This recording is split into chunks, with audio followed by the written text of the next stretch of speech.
All right. Well, that got off to a rough start, but we are good to go. So do you want to provide an introduction, or do you want to just assume that everybody who isn't living under a rock knows what a tier list is? I mean, I guess we can do a quick introduction. Okay. I suppose basically what we're going to do is go through the characters on Game of Thrones, the TV show versions, not the book versions, and rank them according to tiers based on the total scope of their character through the entire series. Yeah, and I think I don't know about you, but personally, what I'm going to be looking at is kind of like character arc, acting, in terms of like how the actor brought the character to life and like how well they did that, as well as where they ended, like in their importance to the story overall. Just so that there's a few different kind of criteria to look at, because like if you take someone like, um, I don't know, Joffrey. I don't like Joffrey as a person, but he's like he's A top tier. solid character, yeah. He's top tier. Spoiler alert, but he's top tier in my book.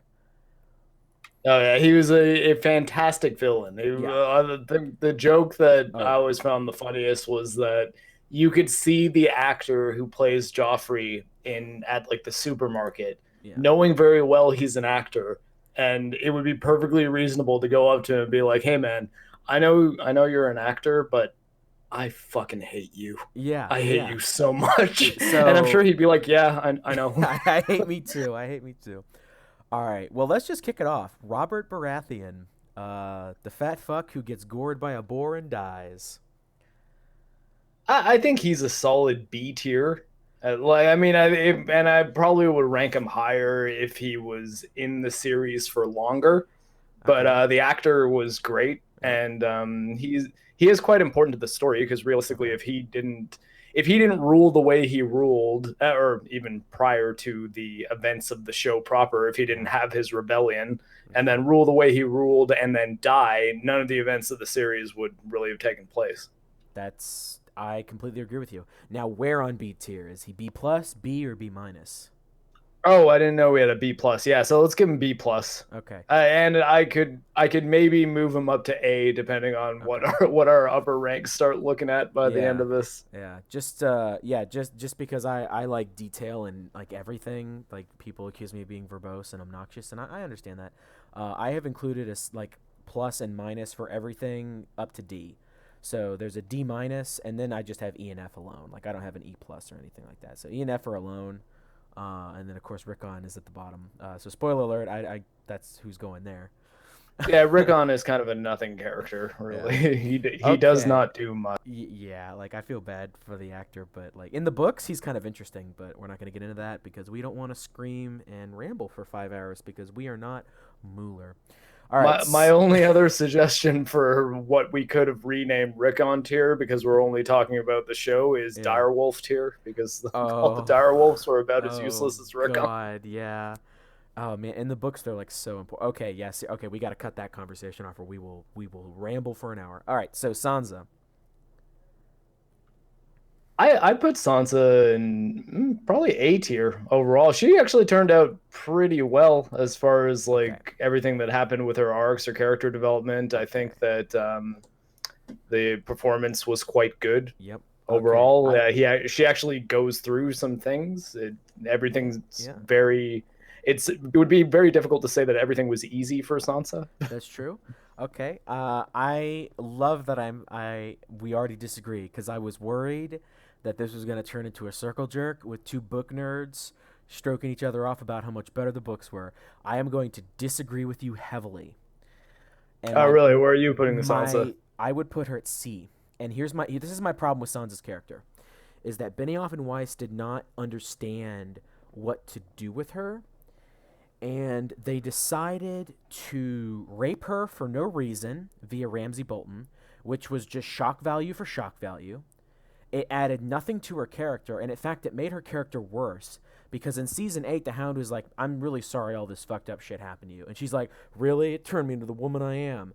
So essentially, Benioff and Weiss just communicated to the audience, like, hey, girls, if you get raped, that's a good thing because it's going to make you a strong, powerful woman.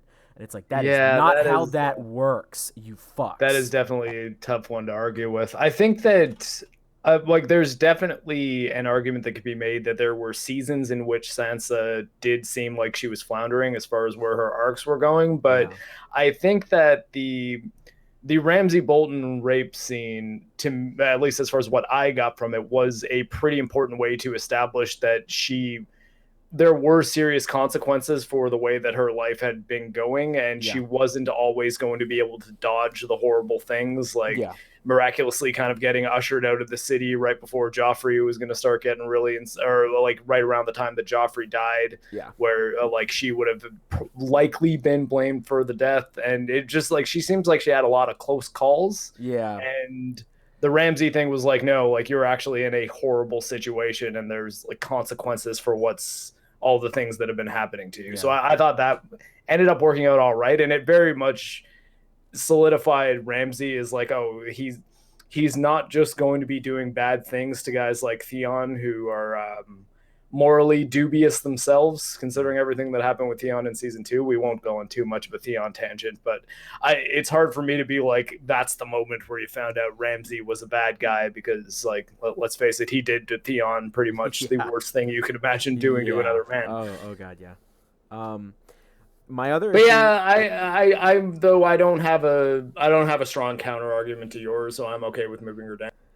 Well, here's the other sort of issue, and this is the other thing I was kind of saving is I wanted to talk about the character arcs almost separate from season 8, because season 8 is such a dumpster fire of a season.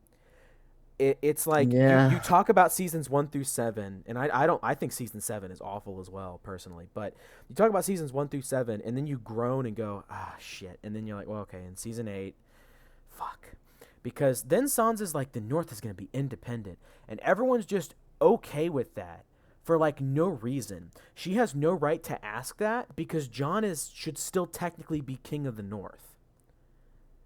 Yeah, that it's really hard to reconcile the some of the things that happened in season 8 with the lack of development that they were given. Yeah, Um and that is kind of a big one, yeah. especially with like oh, what's her name in the show? Like in Theon's sister, not Asha. Yeah, Show Yara. Asha. Her name Yara. Yara. Yeah. Yeah, Yara not wanting the Iron Islands to Ah, secede Jesus, after that was so Sansa fucking. was like, "Oh yeah, the North's going to be their own thing, even Yeah, though my brother is going to be king of the Six Kingdoms, yeah, but the North's going to be their own." And then the Iron Islands are just like, "All right." yeah, It's like, "Whoa, whoa, wait, hold on." yeah. And I'm Like, I tell you what, like I will put her. I'll move her from C plus to B minus because Sophie Turner is a beautiful woman. How about that? yeah, okay. We'll give her some aesthetic points. We'll give her aesthetic points because we're a couple of neck-bearded white men and we're Yeah, horrible chauvinists. absolutely. Although to be fair, my neck is pretty much the only thing that I do groom quite well. I grow a beard everywhere else, but I try to keep the neck clean. You know what? Fair. I should keep that to your example. Okay, Arya. This is gonna be another one that I think we might argue about. It's like, I mean, if season 8 didn't happen, she'd be in like my S tier. But Yeah. Oh like, yeah. For sure. I she actually just agree got too. so many like kind of unearned character moments, or like things that didn't make sense in Uh, season 8. And I'll clarify. I don't have a problem with Arya being the one delivering the killing blow to the Night King. I I like, do. on paper, I don't have an issue with that. My issue is in the execution. The execution handles that John A was Yeah. not involved at all. Yeah. Like, if John and the Night King were in like a Valerian steel on ice spear sword thing battle, and it looked like the Night King was about to kill John, and then Arya say jumped out of the weirwood tree and like Assassin's Creed killed him, I would have Assassin been, or like Sekiro Shadows died twice his ass. yeah, I would have been totally fine with that, because that's the Starks teaming up to kill like Yeah. Yeah. basically the threat of the North, Oh. and the Oh. the person who is like Mark. yeah. I just got it. You actually just kind of made it kind of cool because Jon is technically a Targaryen, right? And Yep. Arya is a Stark, so it's almost like a Song of Ice and Fire. There you go. Yeah. So you That's know what? You're kind of swaying me. Yeah, and I'm not saying that George R. R. Martin's not going to write something better than that because the Night King's not even a character in the books, at least yet. So Yeah, I don't know if he's ever going to be, but yeah, I just think that having her be the person that alone gave the killing blow to the Night yeah, King yeah, was a bad idea. yeah, And like if she'd been helping John and John was involved in that battle, I think it would have been a lot more satisfying for the audience, even if the Night King had essentially overpowered John and it was up to Arya to save him. I would have been much more okay with that. It was John basically being uninvolved with that battle entirely, like not even in, he yeah, wasn't even in the room, yeah, like, or in the Godswood when it happened. yeah. And the other thing that I can't really wrap my head around is why is faceless man Arya like the stealth assassin who can like blend into things, and even think they kind of imply that she essentially turns to wind or turns invisible to get past the other White Walkers Oh God, by I like don't know just what showing the that White was. Walkers not see her, and like the White Walker's hair blows by and he doesn't know what it was, Yeah. and then she jumps through the air screaming, Yeah. and Yeah. It's like what then the the Night King fuck? turns around and grabs her out of the air, and I'm like, wait, why? Like, why was she screaming? Like, I mean, mentioning things like Assassin's Creed and Sekiro, like I've Yeah. played a lot of stealth action games in my Yeah. day, and if there was a button I could press on my controller right before I was about to get a sneak kill that would make my character scream at the top of his lungs, I would flat out never push that button. I, That would I be the would worst button. I would go so far to say as I would break that button just Yeah, so when I was playing stealth games I wouldn't use the key on accident. I would go into the like key bindings and just remove that as something I could even do, because you would Yeah. never want to do that. So I'm just Yeah. like, wait, what? If she was taught by the faceless men to like wear people's faces and like fight in the dark without being able to see, like, is she assuming that the Night King can't hear? Or Yeah. like, is it just that they were directing it and they're like, oh, you know, it'd be really cool if she screamed, and they're like, yeah, go with that, and no one stopped to say, wait, hold on, Yeah. why don't we not do that, Yeah. because that's insane. Yeah, I'm gonna go ahead and get this out of the way while we're talking about Arya. And spoiler alert for those of you that haven't read the books, I'm gonna be bashing Benioff and Weiss a fair amount, because they are not good writers. They are terrible writers, and they have always been terrible writers. They are good adapters. That is their true talent, and that is where their talent lies. And I can admit that they have talent, but being a good adapter is not the same thing as being a good writer. And it is clearly evident because the second they were just like, we don't need the books anymore, let's just throw the books out in season 5. Let's just toss that shit out. The writing quality went through the floor, and it was obvious to anybody who read the books that something was wrong.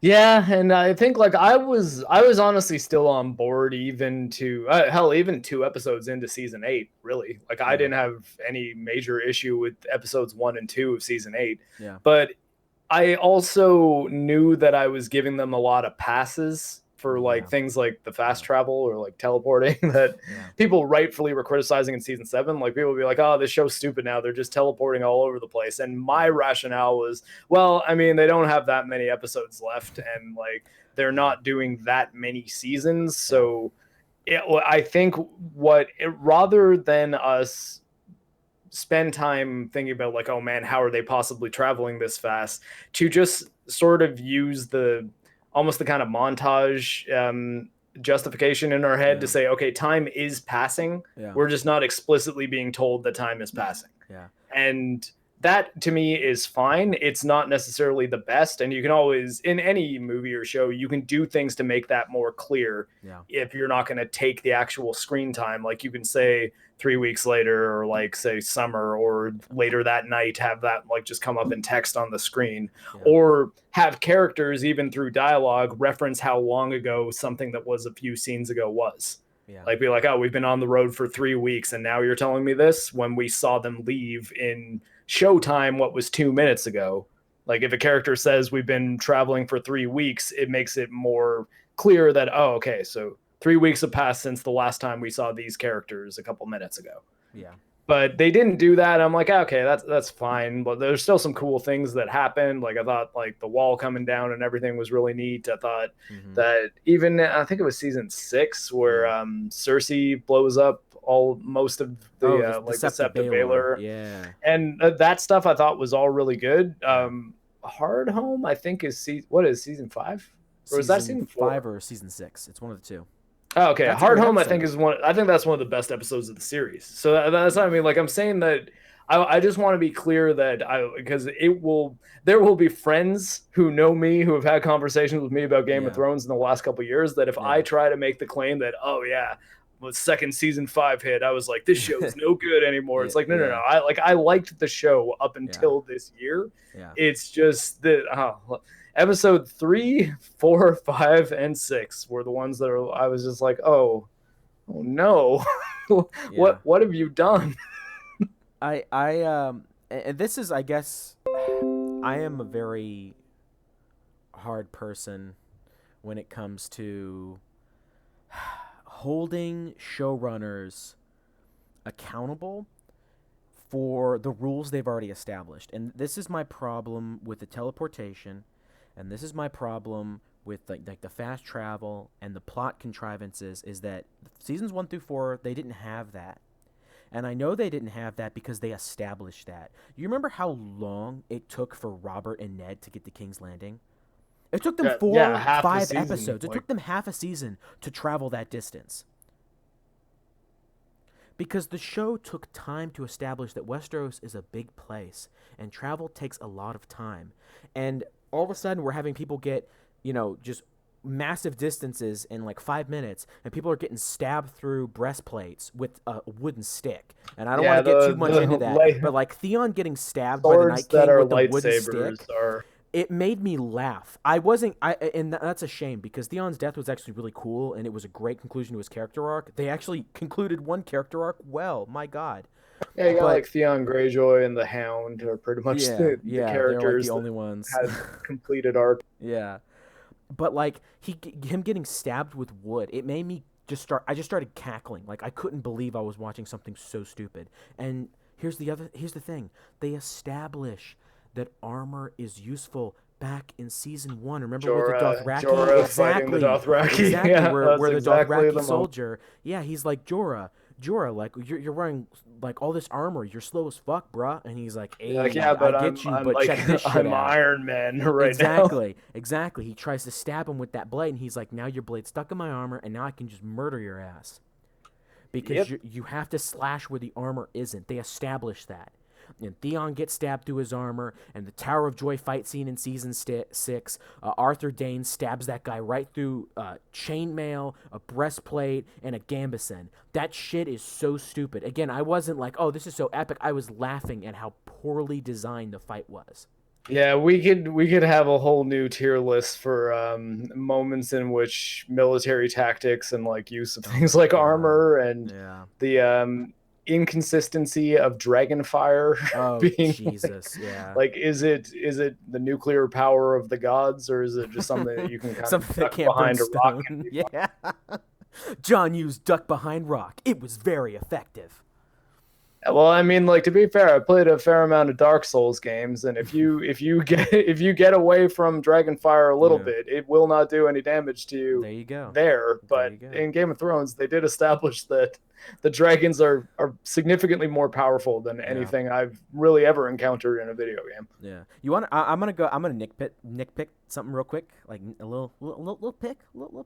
Dany actually never had dragons. She didn't have dragons because dragons don't look like that. Oh, are you going to bring up the wyvern point?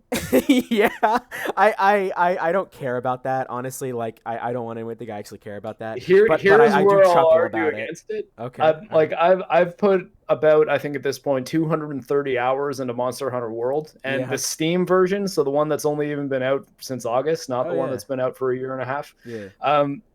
Every single monster there, regardless of how many limbs they have or if they have wings or not, is referred to as a wyvern.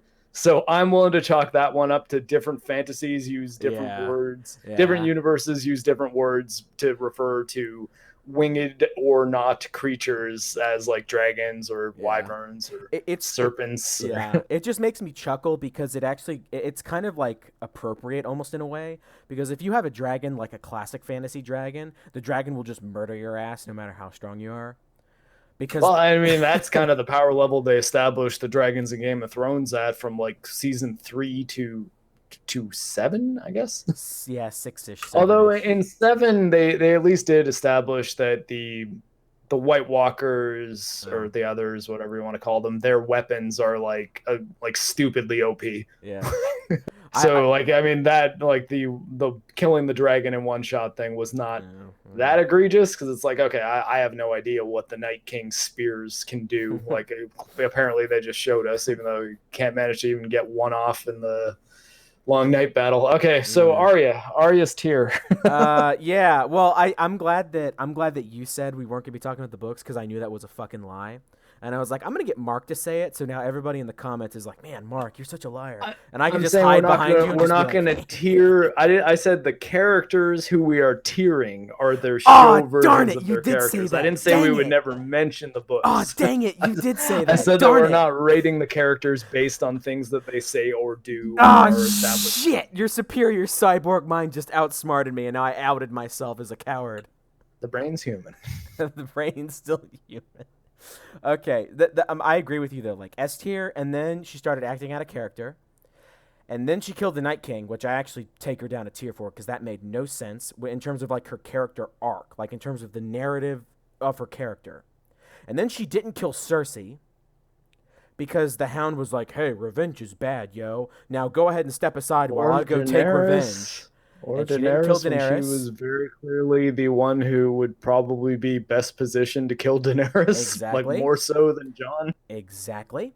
And then, above all else, she just wandered around King's Landing for a while, and then her plot armor kicked in heavily, and for like because plot armor, and then she found a white horse, and then she sailed at some point. So I'm actually gonna place her with Sansa, because she starts up here, and then just sort of slowly dribbles down and down. We'll put her in B tier. How about that?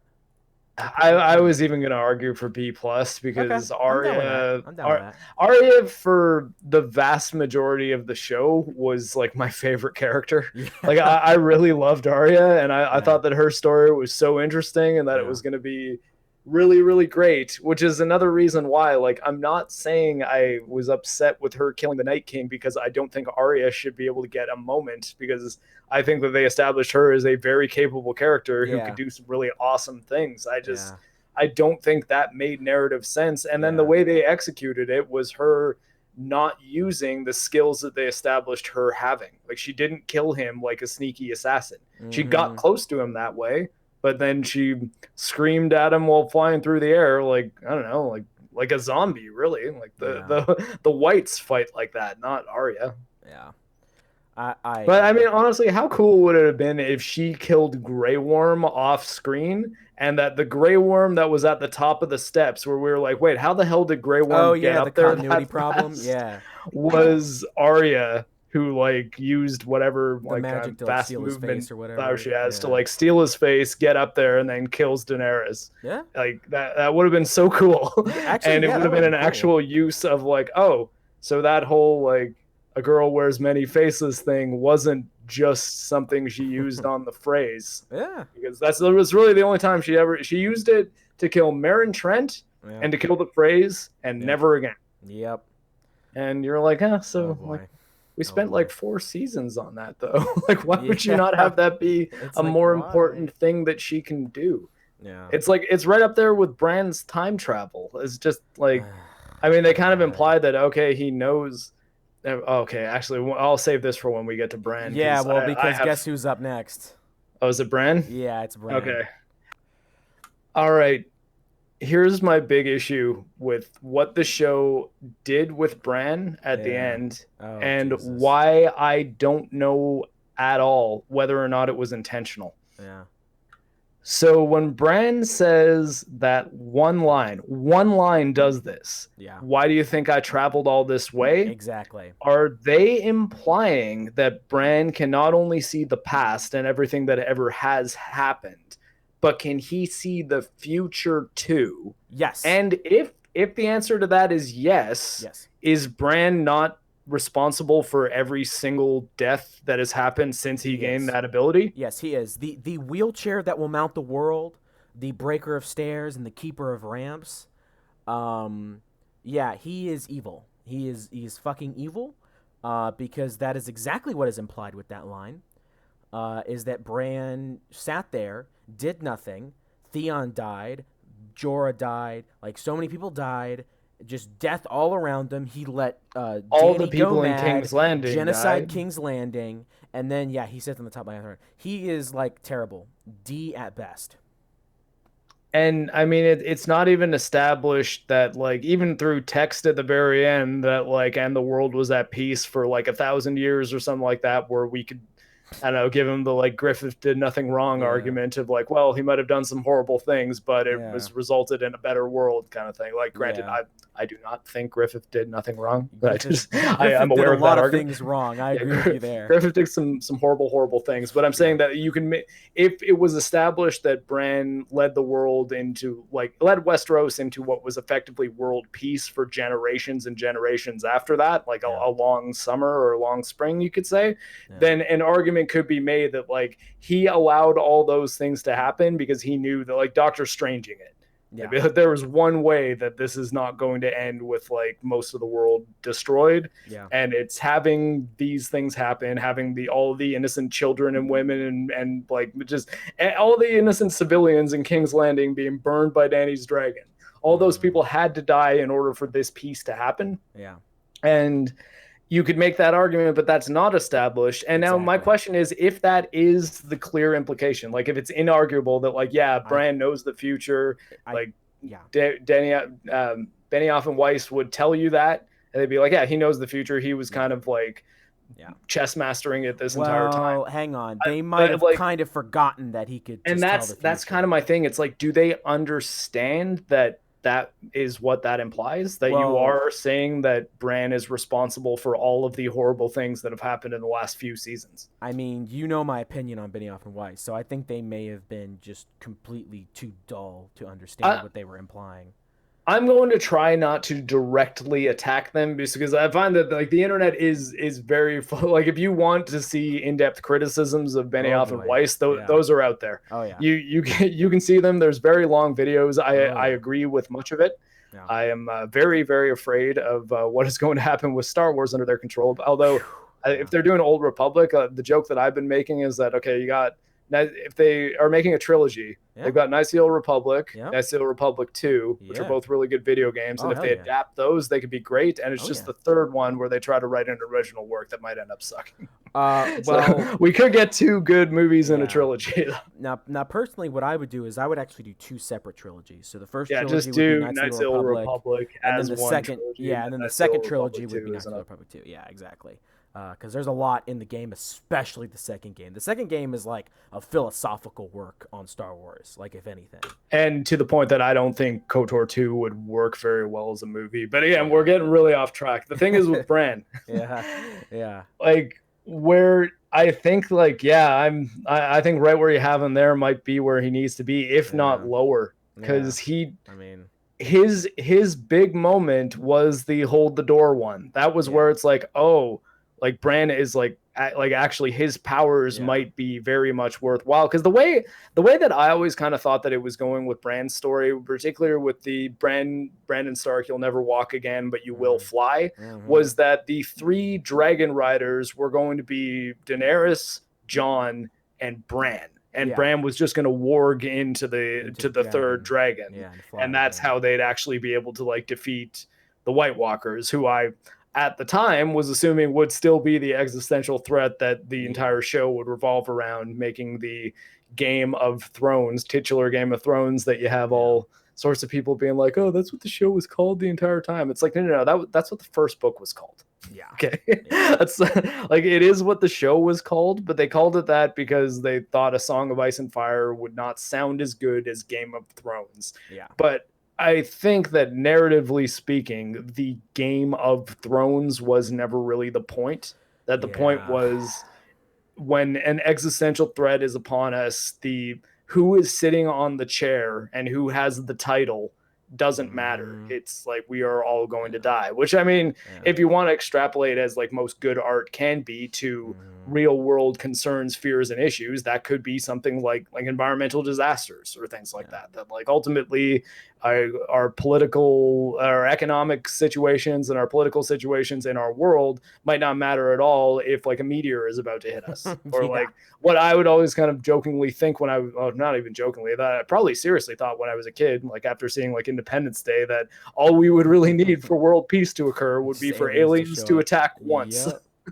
Aliens attack once, it would be like, oh, what are we fighting each other for? There are things that can just come from the sky and destroy us. We got to be on team people here. If you fight each And other, you're double gay. only if you use a dex build. Oh, don't even. Okay. I use dex build in pretty much every game. My Oh, my okay, joke for good. that though is that Okay. it's 2019 though, so dex is still gay, but it's okay to be gay. Oh, hell yeah, brother. I'm down with you there. Let's be Dex together. Okay, so I am actually kind of. The more you talk about Bran and like the wider context of what he represents on like a meta level, also like thematically with the show, I'm like D minus. Like I am really souring. Honestly, I think without that line, I'd put him in C tier. But the Yeah. fact that he said, "Why do you like it?" That he implied that his master plan was to get to that moment. I'm like, Yeah. oh, that's like you just ruined your entire character. Like everything about your or like is Bran even Brandon Stark at this point, or is he just Yeah. some like be like and then they didn't even capitalize on that. Like if you're gonna say, oh, it really isn't Bran anymore. He is the three-eyed raven. It is a different being with a different consciousness. The second he became the three-eyed raven, he like Brandon Stark died. And this Yeah. is just some like ancient being whose goal has always been to like come back to the mortal plane and rule the world. But Yeah. they did not explicitly say any of that. So Yeah. I don't my thing know. is like, is that my fan theory or is that what was implied? Like I really want to ask the people that actually wrote this, Hmm. what did that mean to you? And then Yeah. hear what they say. Because for all I know, they're gonna have an answer that was not stated on the show, Yeah. but would blow my mind. And I'd be like, oh, you guys should have put that in the show, but that is really cool. So at least I know that you were thinking of something good and that's why you did that. Yeah. But as it is now, I'm just like, I think they accidentally implied that the kid in the wheelchair was like the ultimate villain. Yeah. Well, I Like, I don't mean, think they realized they were doing that. you have to remember that you're talking about the same writers that were like, well, Danny just kind of forgot about the Iron Fleet, man. And Oh the yeah, previous that fucking seems like scene, that could have Varys been was like an like, "Yo, interview fluff. bitch, the Iron Fleet is like right here," and Danny's like, "Whoa, dog, that's crazy." Next scene, Danny just kind of forgot, bro. Smoke a bud with me, bro. Yeah, there's a lot about that I'm really hoping for their sake that that was a misspeaking during that interview and that Yeah, it sounded cool to the person editing it, so they left it in. But they were like, oh no, she didn't forget about them. It's just she didn't really think of them as a problem. That's what I yeah. meant to say. Do But you? then they're like, oh, she forgot about the Iron Fleet, but they sure didn't forget about her. Sounds like a cooler soundbite, even Yeah, though it's like it makes no sense. contradicted by what happens in the episode. But Yeah. You know oh god, you know this that is dragons can swim as well as fly, right? yeah, I don't think they do. I don't know that they do, but if they did, what a great way to attack the Iron Fleet, but up from below. Yeah, with the fire not even Yeah, being used and then just yeah. like wholesale breaking Just through the bottom breaking of through the bottom ships, of the ships lifting and them just into the ripping air. them. Mm-hmm. Just And I ripping them to mean, at a certain shreds. point, like to say, all right, like I'll give them a bit of slack for not doing that. That sounds like it would probably be very expensive. And I know that, like, I mean, the Um, obvious counter argument is that HBO basically said, yeah, you've got a blank check. This is our yeah, cash cow. We will exactly. do what we need to do to make Yeah, this incredible. yeah. But I mean, it is still a TV show. Like, they're not making the Lord of the Rings trilogy. So even unlimited budget, quote, quote, unlimited for a TV show is going to be lower than it would be for like Avengers Endgame, right? True, true. Like they can't just do anything and have it all look great. That's true. But like you, I don't know, just there's things that they could have done like on the page that I think would have, even if they had to be more implicit about it and show fewer things explicitly as like a massive spectacle, like even just having a big wave come up and then Mm, all of a sudden you pan back and see like a bunch of the ships just getting destroyed and Drogon's like flying around them like that could have been really cool. mm-hmm. But anyways, yeah, I think Yeah, Bran being D minus tier is okay by me. yeah. Okay, well, I I gotta mean, keep on trying to pull us back on track. I'm getting yeah. upset by things that happen in the show. Yeah, well, I think that it's fair to think of this in terms of the way I'm structuring it, and I guess the way we've kind of fallen into it naturally, because I figured we would, is we're really talking about the show as a whole in the context of a tier list, instead of just saying, okay, this person's this tier, and here's the reason why, move on. Yeah, that's fair. Yeah, so I would say that like it's as long it's talking about the show, so I think it counts. I just went ahead and put Rickon in Rickon tier because I mean, again, if we need to explain why he's a nothing character, he does nothing. He walks around, comes back, and gets an arrow through the neck or the chest or whatever, and then that's it. That's it. He's a nothing character. Yeah, and he doesn't even understand how to serpentine, right? Oh Jesus. Okay, I'm not gonna rant about that. Don't trigger me, bro. Oh my God. He was too young for Eddard Stark to teach him basic tactics. Yeah, I guess so. Well, that's the excuse. Yeah, okay. All right. I mean, Joffrey. That to me is Ooh, Joffrey isn't yeah. Tywin tier, but he's up there.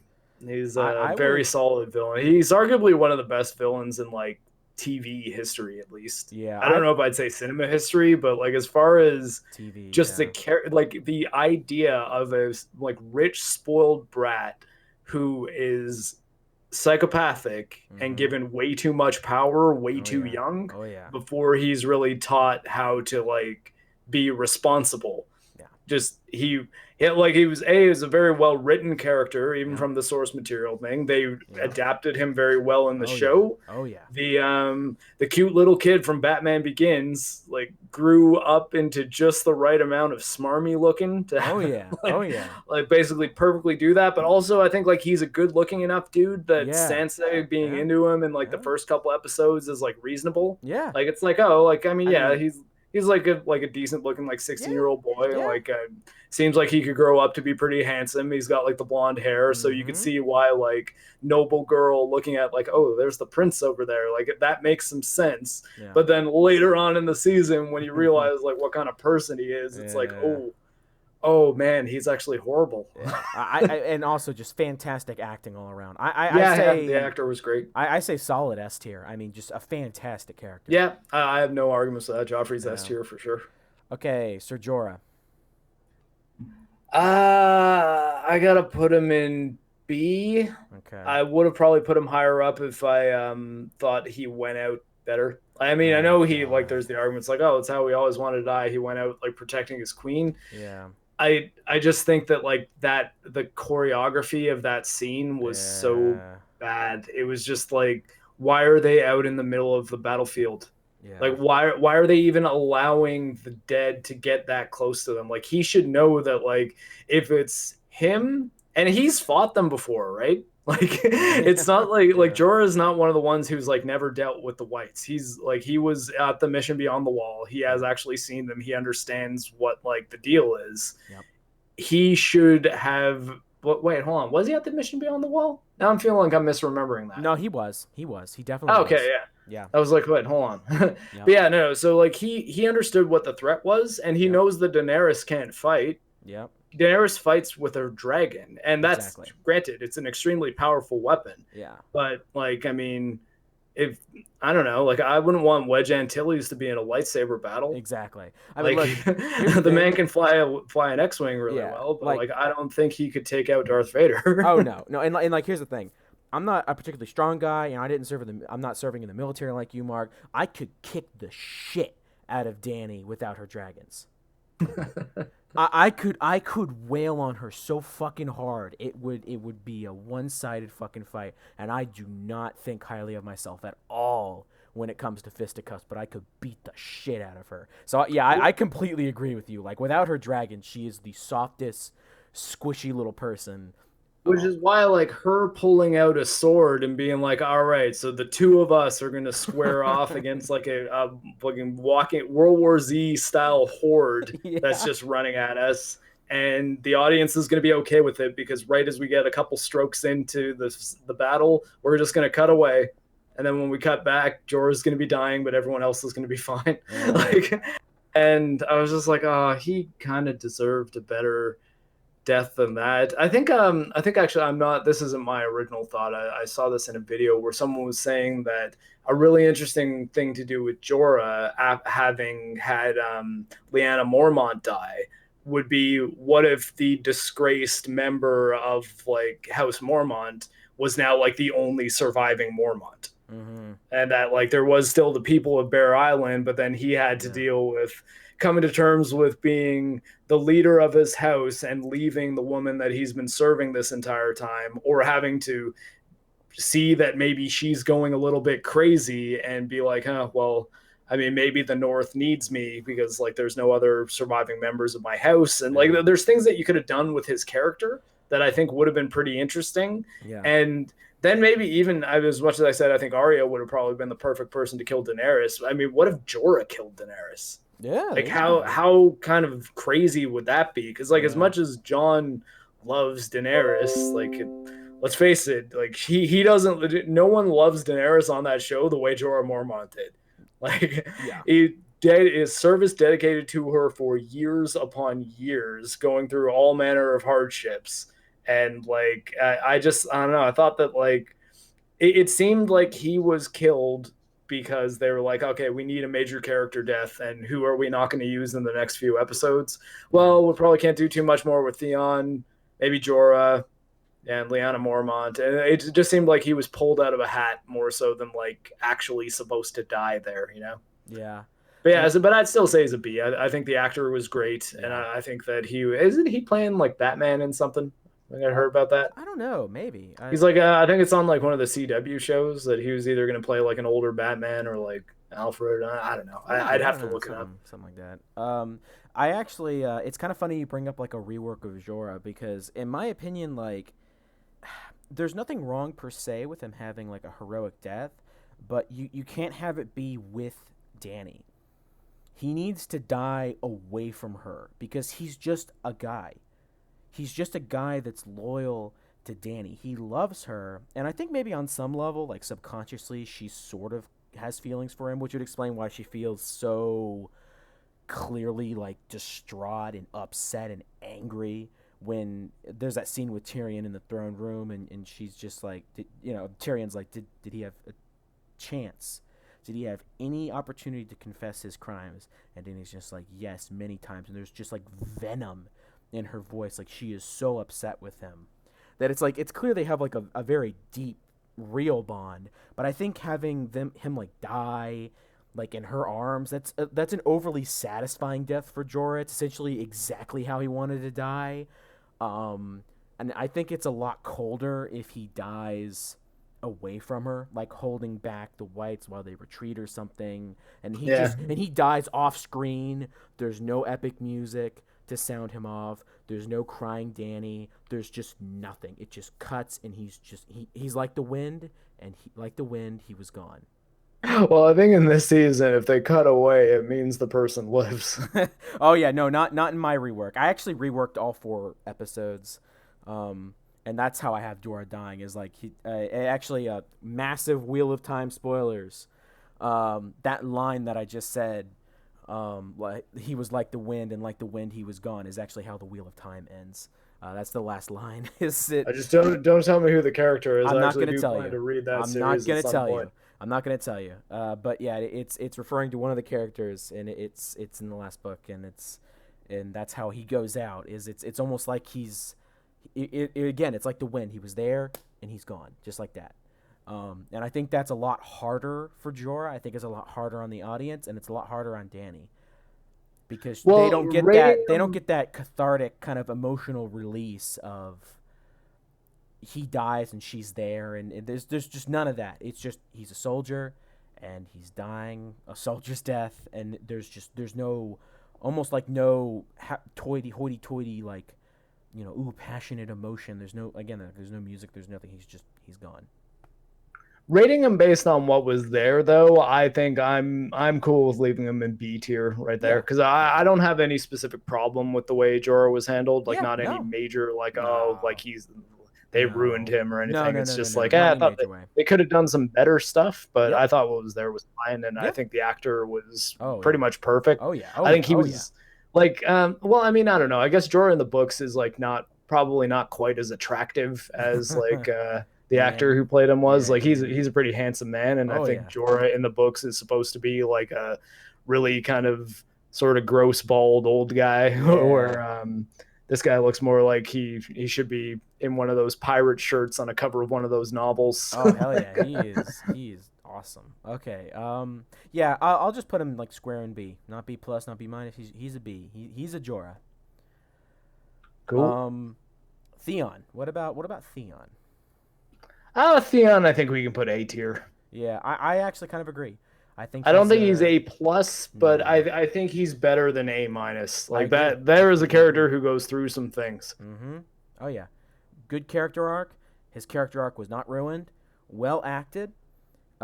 He has good lines. He has good dialogue. I would put him in A plus personally, but that scene where like it's like a weird heroic scene where he gets kicked in the nuts, but he's like, "Oh, my nuts aren't there," and he like kicks that Ironborn guy up like I in the face. actually kind of like that scene. I thought that scene was like comedy, so I would like kind of knock him down a little bit for that. I thought that scene was really cheesy and ham-fisted, and it was kind of weird. But yeah, I think solid A tier. Great character. Liked him a He was lot. Good also, stuff. it's as far as the actor's story goes, that was a long way to go for he is Lily Allen's brother, and Oh. her first album has a song about him being like her teenage pothead brother who does nothing but like stay in his room all day smoking weed, and now he was like one of the better characters on Yeah. HBO's biggest show ever. So it's like, That's oh well, yeah. little Alfie Allen, Yeah. he turned it around. Yeah. Oh Get off the boy. pot. I know you get up the pot, kids. Oh boy. Okay, now we're getting into the shit, That's the son. Canadian. Yeah. Okay. Littlefinger, Peter Baelish. This is gonna Uh, be really hard for me because in season one he was A yeah, tier, and he would have then been S tier. oh Like boy, I'll get to he that. could have Okay, been. so like, can I break it down? Like, this is the emotional roller coaster I went on. So like, he's solid A tier. Love the actor. Didn't do a whole lot, but he was kind of important, you know. And then seasons 2 through 3, he's solid A plus tier, amazing. And then he has the monologue in season 4, the ladder. Chaos is a ladder, and he Yeah, gives it it's to pretty Varys, good. and it's incredibly well acted. It's perfectly edited. It's a fucking amazing scene, solid S tier. And then it's revealed that Peter Baelish is like the most important man who has ever lived because like he put the crown in debt. He caused the War of the Five Kings. He was scheming in the background this whole time. Tywin tier, baby. I couldn't believe when that happened. I was like, whoa, because like I read the books obviously, right? So I knew that was the case. Yeah, But it's like seeing it on screen and seeing it acted. It was like, oh, this is so fucking cool. Like seeing it on the screen is so awesome, and I was like, amazing. And then he leaves the Eyrie, and he leaves Tywin tier, and he never comes back. And he drops down to S tier, a great character, but he starts acting kind of yeah. weird. And then he said, If only he had died right after he threw Caitlyn's sister at the moon yeah, door. yeah. And then he gives Sansa to the Boltons. And again, for people who have not read the books, he doesn't fucking do that shit because Peter Baelish is like one of the smartest fucking people that has ever lived. He drops from S tier all the way down to B plus for that fucking idiotic move just for that. So stupid. Yeah, and that's about the middle of his downslope. Oh boy, we're gonna. Oh Jesus. Okay, here it comes.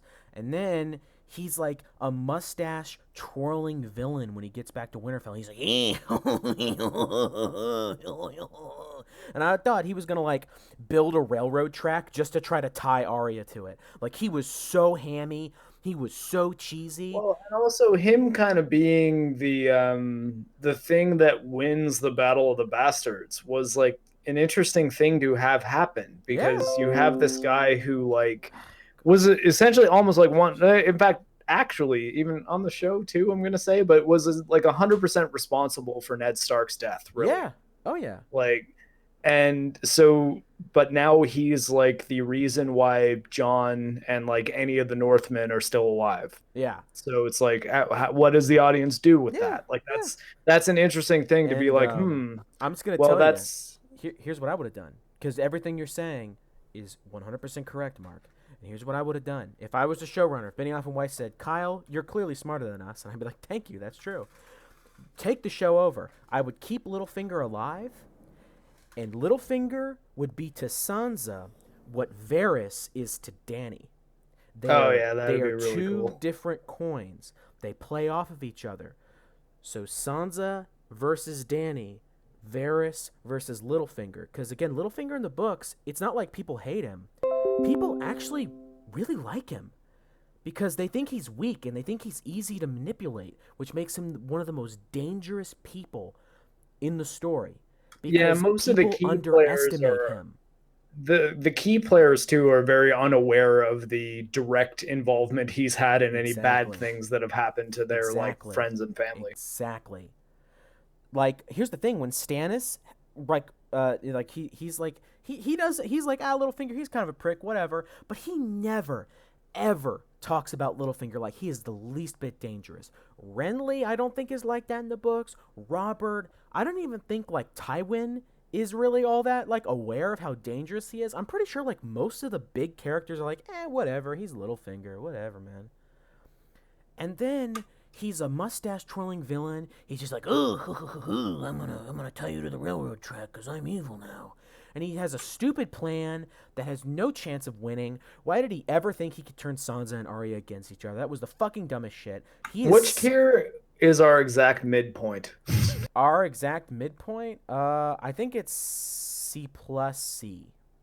Yeah, I think we need to put him there because he's Yeah, been yeah, top tier yeah, and bottom tier at yeah. different points in the I show. was And actually the just about to actors, say that. if we're gonna like again, I don't want to lean too much weight into performance and acting because I think that that's one problem that this show I think has pretty much never had. Oh, I Like even agree. in the worst I seasons, agree. I don't think the actors were anything other than awesome. Oh, I agree. I If agree. I mean at worst good. So like Yeah. No, I I agree completely. The and acting is amazing. It's always been good.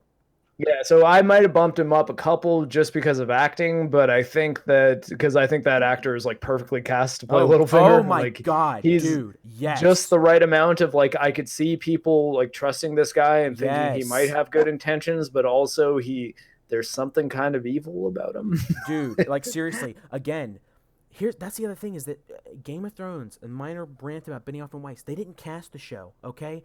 They had nothing to do with the brilliant, perfect casting for so many of these actors. The costumes, the amazing costumes. They had nothing to do with that. In fact, they abused that poor woman. In season 5, they were like, hey, bitch, guess what? We're going to do the Dorne storyline, and you have like a few weeks to do all those costumes. Fuck you, goodbye. Rough. Wait, Disrespectful. hold on. They didn't have any role in casting though. I figured they'd have a role in casting, like if they were like the EP. There's a casting department. They have oversight of the casting department because of the showrunners. They have oversight of everything. But having Yeah, I think I oversight got to of give them some everything, points for that though. Like I I think I that them green lighting things like Peter Dinklage is yeah, not something yeah. that I think I want to take away from them. I Like I said, don't, I but don't want this to turn into like a video where all it is all we're doing is ganging up on D&D yeah. because like I that. try not to. I genuinely try not to, but they really pissed me the fuck off when I learned that they did that. I can't remember the woman's name, but she quit, I believe, after season 5 because she couldn't handle it. They basically put her through crunch that would make the Rockstar devs like laugh at. Like hysterical laughing, like thank Jesus I work at Rockstar. I believe in God now. He's been looking out for me. I love crunch now because of what they put that woman through. Let's get Jason Schreier on it. Write an they article they about the Game had of they Thrones had costume no design. respect for the work that she put her heart and soul into for 4 years. They were like, we fuck you, who cares? Make our costumes for Dorne because we like Adira Varma. They were fanboys of Adira Varma from Rome. She's a talented actress, beautiful woman, really great actress. Love her. Great. Awesome. But I would not bend over backwards and abuse my staff because I want her in the show more. Fuck Rome was you, so damn D&D. good. Fuck you. Yeah, Rome was really damn good. But yeah, seriously, you do not treat your staff like that. Sorry, I don't mean to rant, but That's don't treat okay. your Who's staff like our that. next character? Because I think we're pretty good at having Baelish at C, Yeah, C plus. yeah. Sandor Clegane. I'll put him with Theon and A. Yeah, I I actually like completely agree. Sandor Clegane. I agree. I think Great that he character. had a pretty well formed character arc. I think that if there was any flaw in it, it was that it the thing he did with Ian McShane, like when he was working on the church, Yeah. that doesn't really amount to too much Uh, because and I think they did that. just so they can have the like Mountain versus Hound fight, because Yeah. it made it seem in the last season that like he's been trying to fight his way to his brother this like for decades, like since he was a little boy. And it's like, well, I mean, no, he was in King's Landing with him for a while. Yeah. They fight in season 1 at the tournament, right? Like, Yeah. and so it's not like they've never had an opportunity to kill each other. Yeah. And it's not like the Mountain really does anything to Sandor over the course of the show any worse than what he did to him when he was a kid, Yeah. or like anything to him at all, really. Like Yeah. I'm trying to think of something, unless Sandor had something going on with the Viper, like Oberyn Martell, Yeah. I that don't was know. just off camera, and like Maybe. he Who was really knows? upset about him dying. I mean, Yeah. we know. Let's face it, Oberon would probably be down, Yeah, but no, dude. Yeah. Oh my God. Spoiler alert. Oberon's pretty fucking high on the list, bro.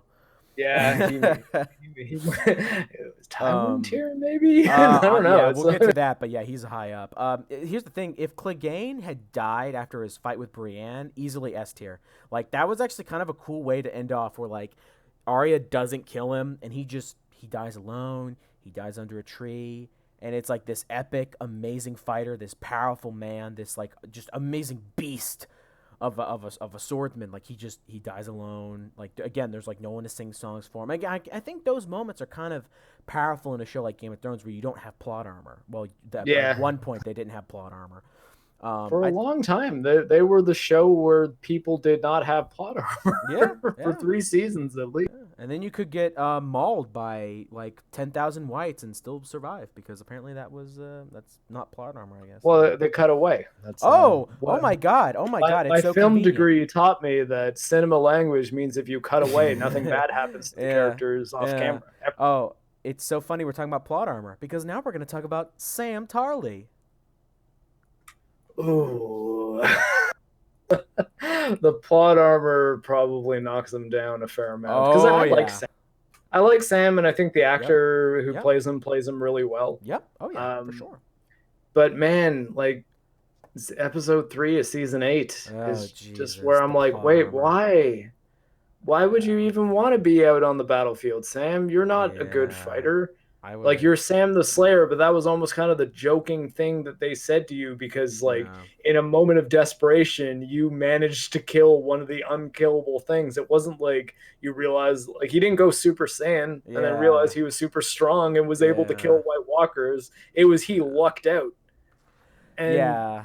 Yeah. like, That's. especially knowing that Gilly, does he know that Gilly's pregnant at that point? I. I think so. Maybe. Yeah.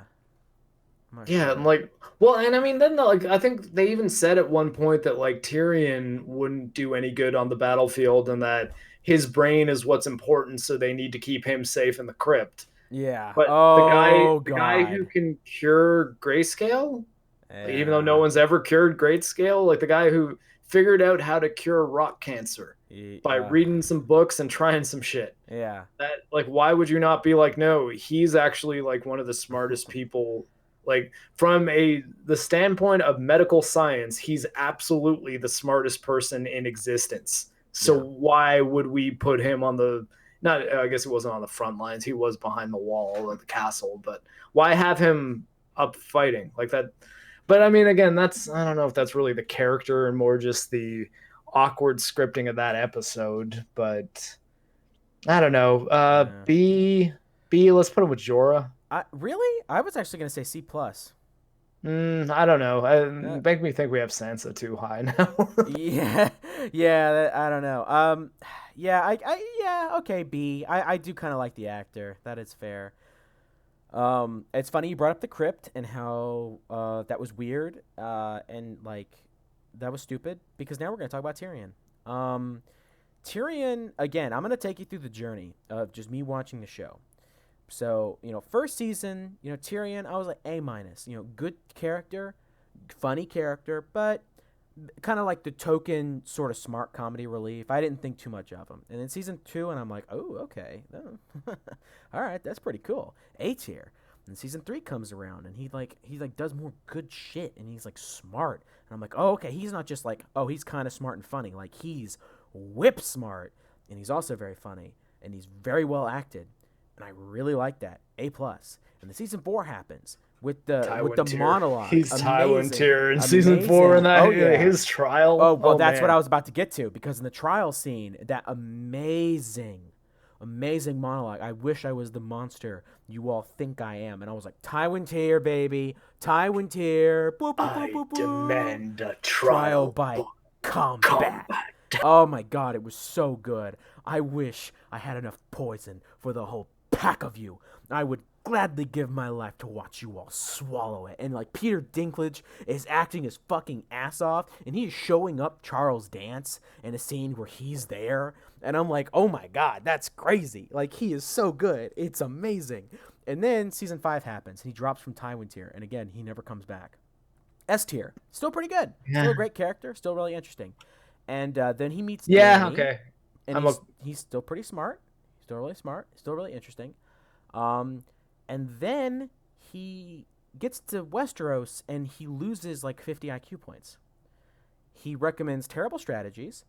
Not even in Westeros. He was losing Yeah, some in yeah, he Marine. was losing some in Marine, but it wasn't egregious because like that was still like kind of S, kind of A plus, like still pretty solid. And then he gets to Westeros, and I'm like, okay, so he's gonna be like, oh, let's go capture an undead guy and bring him to King's Landing because that'll work. Because I apparently know my sister not at all, even though I should. And then he drops down from A plus to A minus, and I'm like, what were you doing? Like, what was the plan there? What was the dialogue was terrible. The plan made no sense. It was awful filler essentially when it had no bearing on the plot. It was stupid. And then he's like, "Hey, I know you care about your children, Cersei." In season 8, like, "Hey, let's just like not do this." And Cersei's like, calls off the archers, and like, we'll get to Cersei, but that didn't make any sense. And then he's like, "We must be loyal to my queen." And Varys is like, "Yeah, that bitch is going psycho, yo." And he's like, "Yeah, whatever, bro." And then she burns the entire city down. And he's like, "Oh shit, Varys was right, and I snitched on him like a fucking Yeah. okay." Drops a 2 tiers for being a snitch ass bitch. Snitching on Varys was a rough choice. Like, And yeah, and then he's like, does "Hey, especially because it's what like he told him something that he told Varys.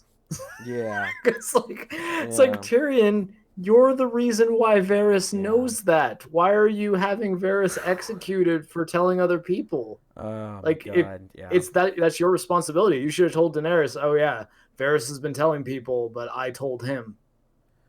I told the Master of Whispers the thing that you didn't want anyone to know." Yeah, because I'm a fucking Like, incompetent. And then he does shit like, let's hide the women and children in the crypt with the dead people when the Night King can raise the dead. Because Jon saw that shit at Hard Home. He knows the Night King raises the. Oh no, let's just keep all the women and children in the the crypts. only the only defense I will give of that isn't a defense. It's just where I can see the characters maybe not having or maybe having a blind spot there Maybe. is perhaps they thought that raising skeletons might have been a bridge too far because those Maybe. people have been dead for decades, if not Maybe. hundreds of years, some of them. Maybe. Yeah. So it's like, okay, well, I mean, he can reanimate like flesh, Yeah. but like are we talking full on like Diablo style like skeletons being like Yeah. and Uh, I mean if like we know that the answer to that is yes. And yeah. actually I couldn't think of it. Bran should have known. Yeah. Brand's Bran like, should have no, known. no, no. Like Yeah. I saw them raise skeletons out of the ice that have been Yeah. there for probably thousands of Oh years. wait, so Bran is even more evil than we thought initially because he let Yeah, people die in the crypt. yeah. There it Bran goes. is a fucking asshole. Holy shit. Yeah, for a guy that apparently knows everything, like he's the king who says like basically he rules by saying, "All right, you guys figure this shit out. I'm gonna go get Yeah. high and try to find myself a dragon with Yeah. telepathy." I actually recommend we put him in B minus next to Sansa, which is appropriate because they were married once. Because I Can we like the have? Yeah, it's oh yeah. god, that hurts. Yeah, because like the I thing is that I'm rougher on characters I loved more and then grew to hate because of terrible writing, and just the acting was still great. Peter Dinklage never did anything wrong. Big fan of Peter, still a big fan of Peter. Peter, great actor, great acting. Love the man, amazing.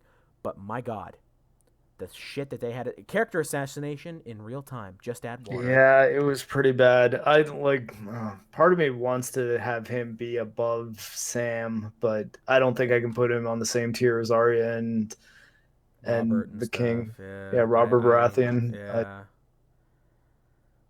Speaking of Baratheons, Renly. Ah, I mean, he wasn't really around long enough to like make too No, much of an impact. no. C, I guess, C tier. Yeah. It's fine. Um, Like here's my thing. he This is he my was thing. the subject of a pretty cool death. Yeah, So yeah, like, I mean, magic. that's Yeah, that was something, I important. guess. And here's the thing. Hey, that was Actually, that was probably like one of the first moments in the show where like full on magic was seen. yeah, and Like, I the mean, I other. guess Daenerys in the fire, Yeah, that's maybe. true. That's I don't true. know, like, and I mean, the Well, dragons being born, but they're just animals. They're uh, not necessarily any yeah, that's true. known magical properties to that. But yeah, I the guess. shadow assassin though, that was Mhm. pretty like, no, no, we're this is a fantasy show now. It's not medieval fiction. Yeah, that is true. Here's my thing with Renly and why I actually would kind of put him a little higher is that one, his character was consistent.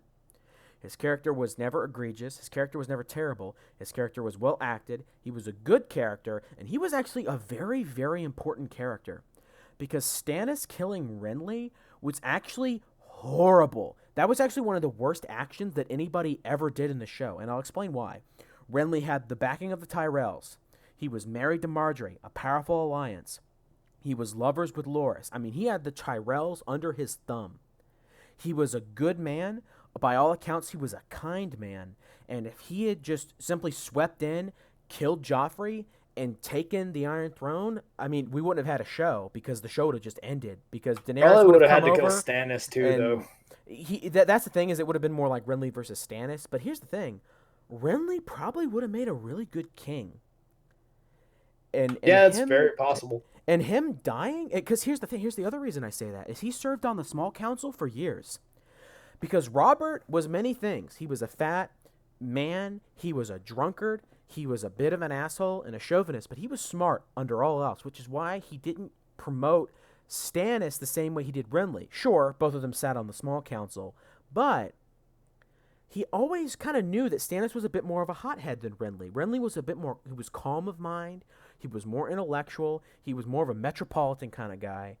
And again, he was just a good person. He was loyal to Ned, but Renly was also smart and he knew how to play the Game of Thrones because when Ned was on the chopping block, yeah, Renly wasn't there to back him up.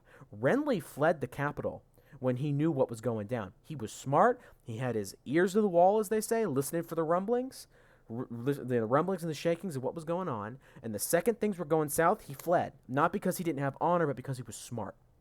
So I would personally, my argument is we put him with B tier with Jorah and Sam because I think he's just a good character. Above Tyrion? See, this I feel like we need to have Tyrion higher. It seems like there's too many characters who aren't as good as Tyrion Yeah. above Tyrion, and that we might be punishing him too hard for Okay. the latter four Well, seasons here's than what what he earned in the first four. that's true. I tell you what we'll do. I tell you what we'll do.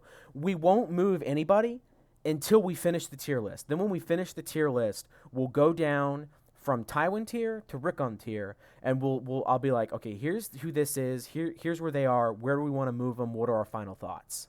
Yeah, you're right. We're taking a fair amount of time, and it looks like we have a lot of faces that we need to put on the board. So Oh yeah, oh yeah. we should start trying to up the pace. Well, Though this I one will have be a pretty feeling some quick. of the smaller characters will be a bit Yeah, easier. yeah, because Roz, C tier. Not a bad character, not a great character. She just was a character and she died. C tier. Was whatever. Yeah. Yeah. It's like whatever. Um Jorah Mormont. Gior, Or Gior or whatever. Yeah. Gior, yeah. Gior, yeah. I don't know, B plus. Yeah, Like I'm I liked actually him. yeah, He he's was a good. good character. Yeah. Well acted. His Um death was like not his fault. There yep, wasn't really important. anything he could have done about Yep. it, Yep. but he was done dirty. Yep. He's the reason why John had the sword that definitely fought a White Walker in Hardhome, which Yep. was That's like true. retroactively the best action zombie Yeah. episode of the Oh hell show. yeah. Oh yeah. And Hardhome it was great. probably should have been the thing that defeated the Night King, but you know, Uh-huh.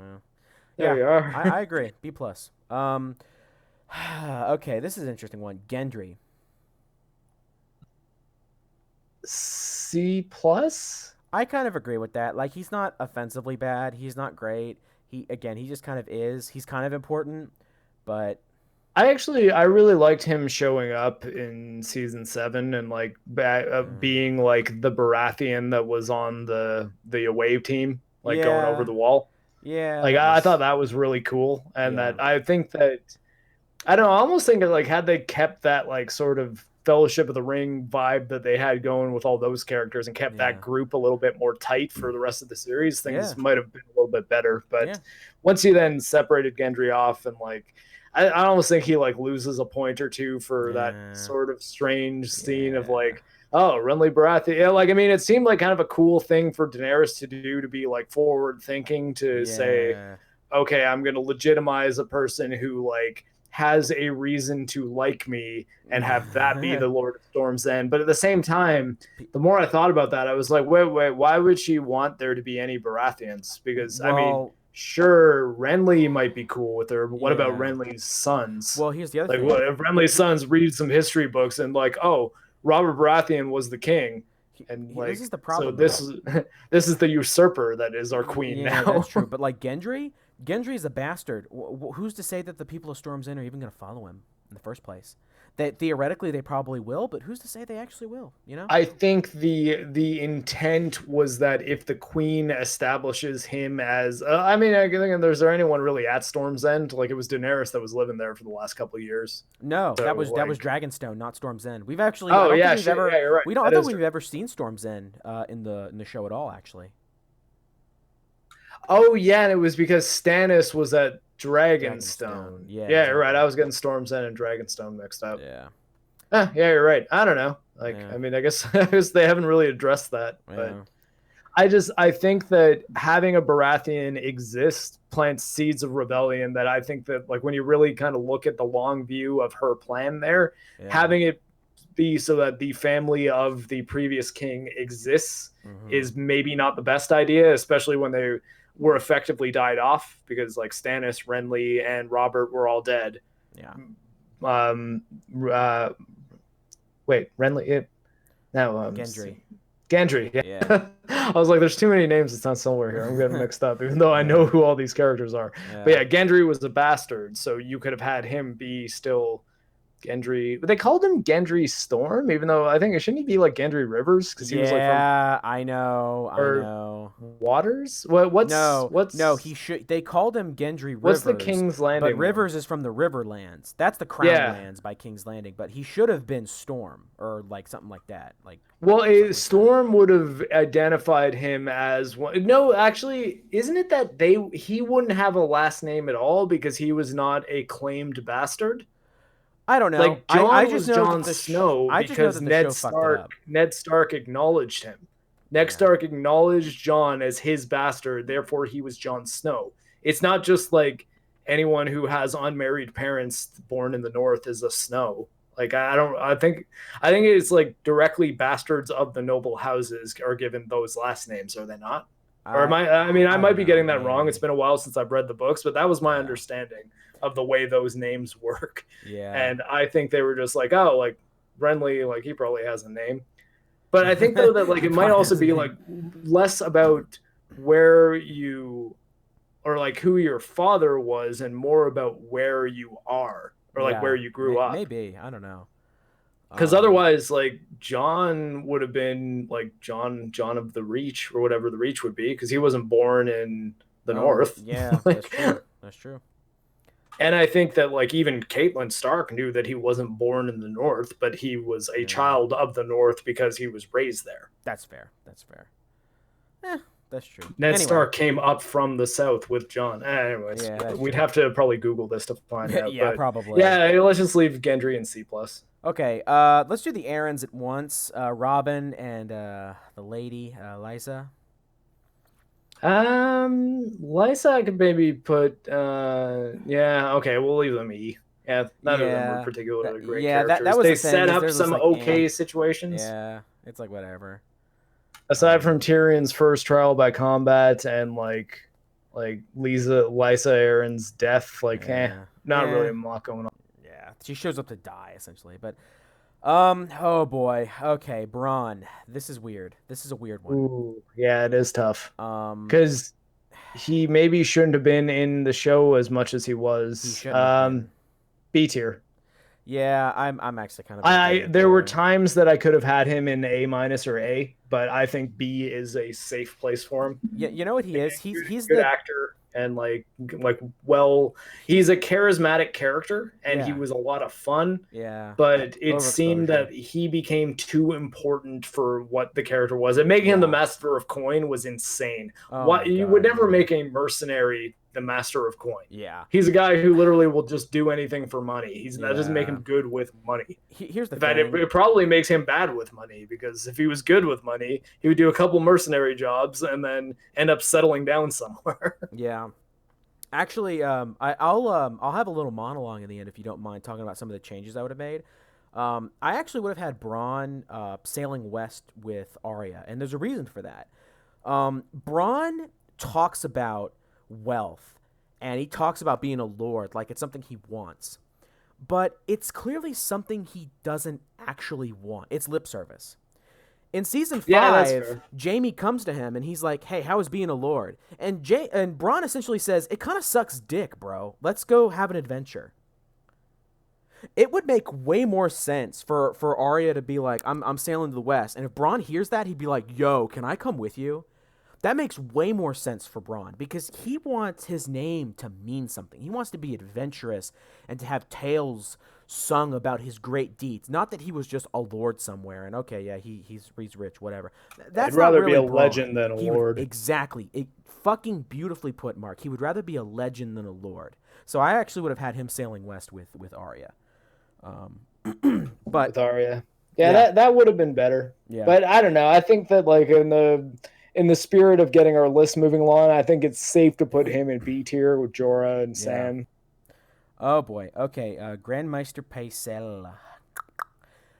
C. Yeah, I'm actually yeah. D See, like he's minus not. maybe. His death was pretty cool. That's Yeah, the only reason why I'm not putting him lower. But he is kind of important. I actually think we should maybe put him in C plus. Because kind of like Littlefinger, he's sort of important because he lets he Stannis sack the city because he's always been loyal to Tywin above all else. And he sort of drives the Mad King further into madness, which sort of forces Jamie's hand. So in a way, he's kind of important. I almost kind of think C plus. all right. Okay, I can agree to that. Yeah. Oh Jesus. Okay. Poor Varys. Poor I Varys. think I still need to put Varys pretty high. Yeah. Like even though the his last episode was very disappointing, but Yeah. I don't know. I think he should be our A minus guy. Yeah. Yeah. I We like have no one in I. that tier, but I Yeah. think that his story was definitely better than Peter Baelish's in the grand scheme of Yes. things. Yes. It could have been S tier or Oh god. Tywin Oh tier god. even Oh really yeah. if Oh they yeah. if they gave us some really good stuff and Yeah. but I think he can't be in A or A plus because of the Yeah. establishment of how cool the like seeing his like his manhood burning in the fire and what he saw in that Oh, that fire was not so being cool. revealed That was a great monologue. is too big of a gap. But it was like I wanted to know what that was. I Like, didn't. I didn't uh, because I like it being mysterious because it's something that I love that scene. It's actually one of my favorite scenes because it establishes some of the things that drive Varys.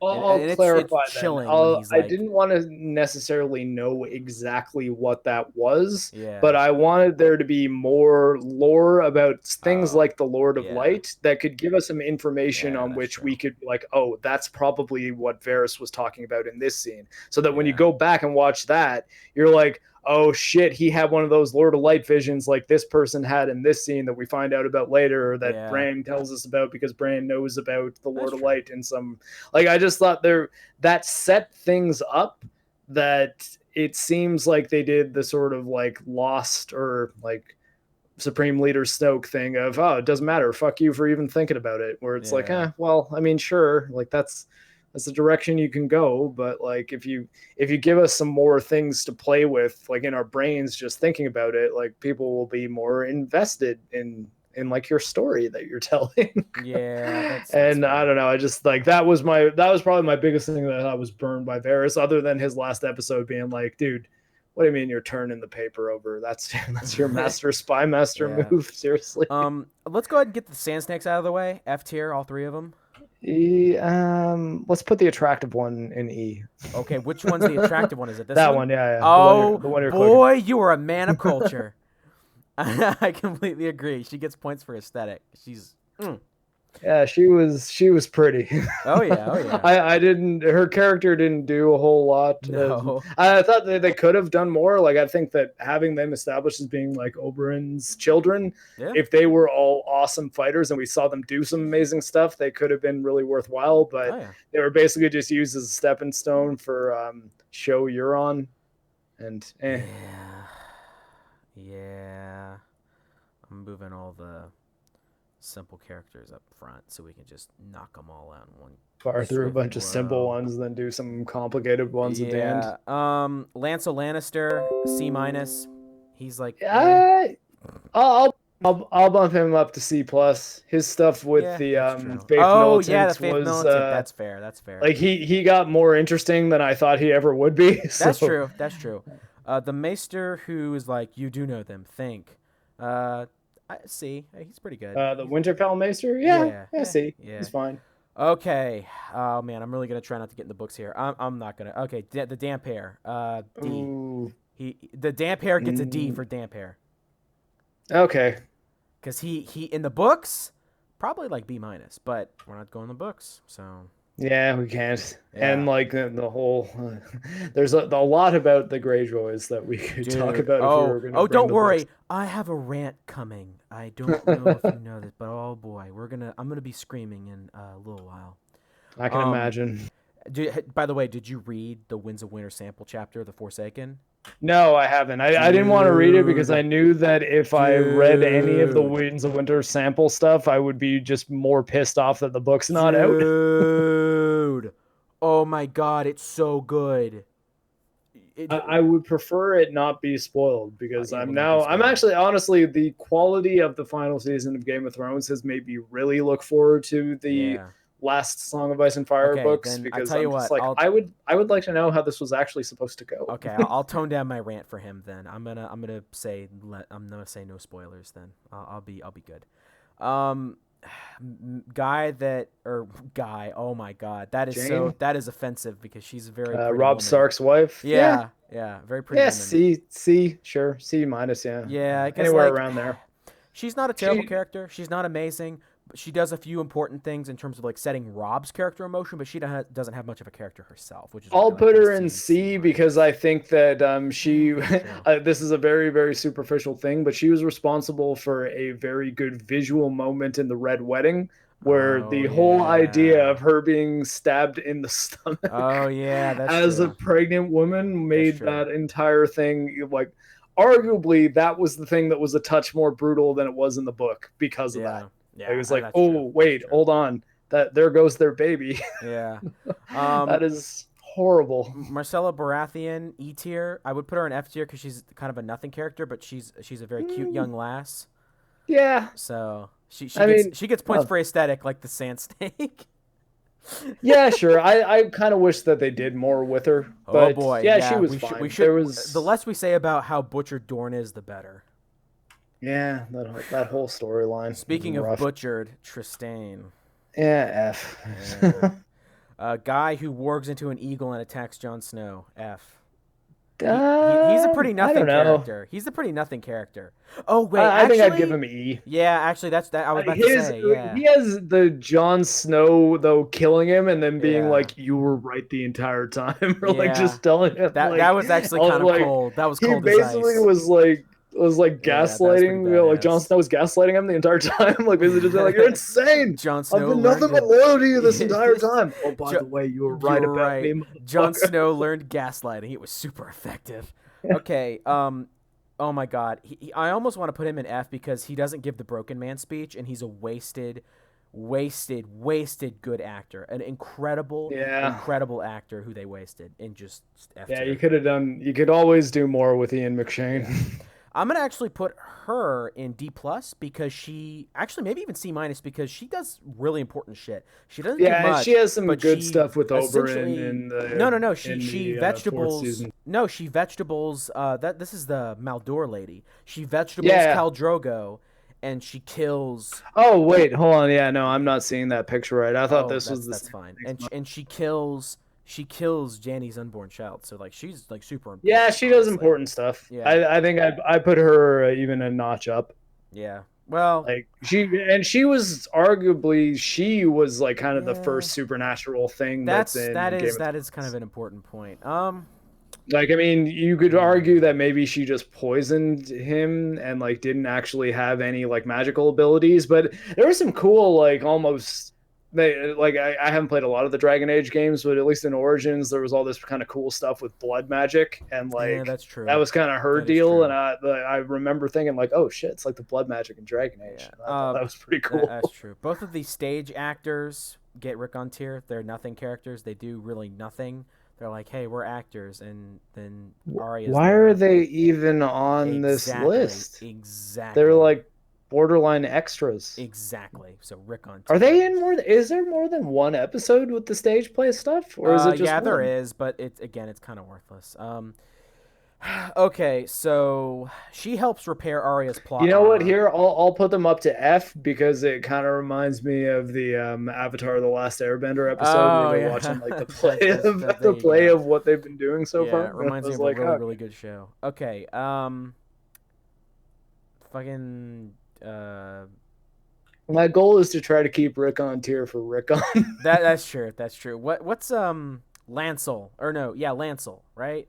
Or no, Wait, that's Lancel, didn't Lancel. we do Wait, Lancel? yeah, we did Lancel. What's his name? Oh, Loris Tyrell. Is Loris. that Thank you, Loris Loris. Tyrell? Yeah, Loris Tyrell. Thank you, man. Um. Oh, I'd put him higher up.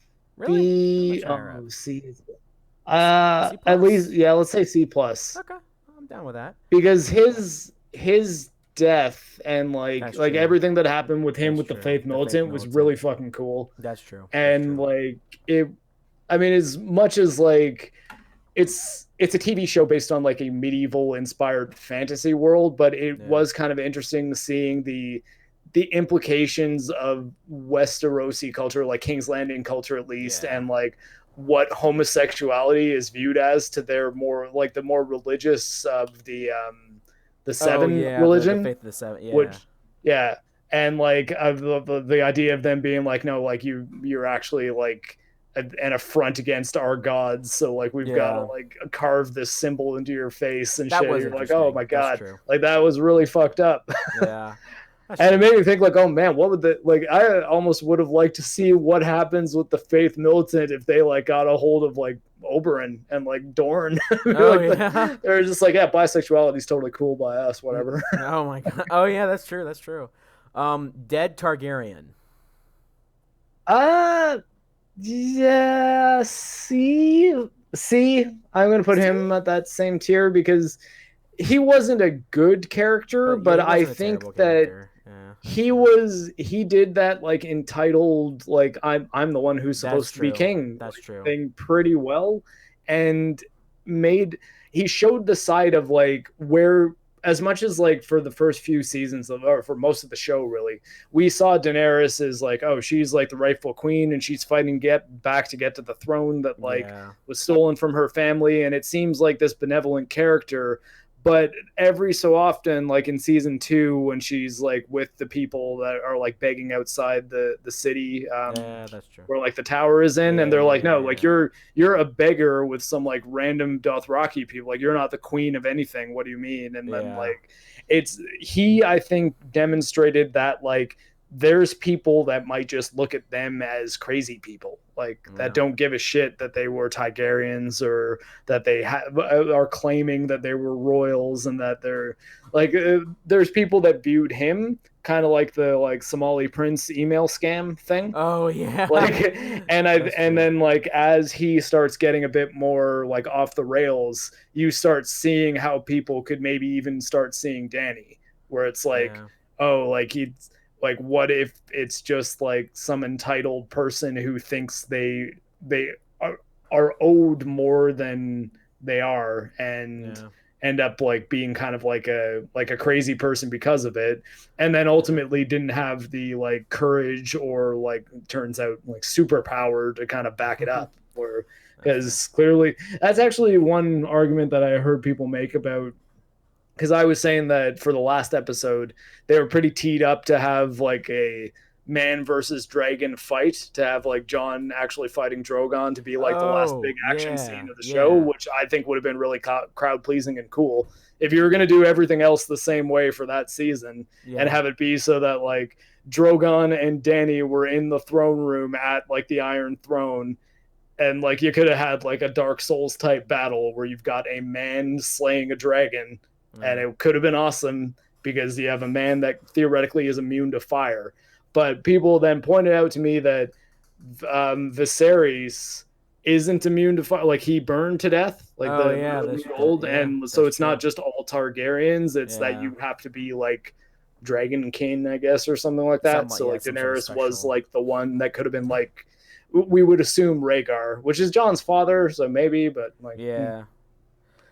I don't know. But yeah, so I don't think, Yeah, I think he was better than a nothing character, that's true. but yeah, he was almost in a similar tier of unlikable as like not as good, Joffrey, but not as like yeah, good, but Joffrey type, where yeah. it's like I don't like him, but he served a purpose in the story that was worthwhile. I would put Barristan Selmy an A+ easy. Sir Barristan I is awesome. I'd knock him down just because his death in the show was weak.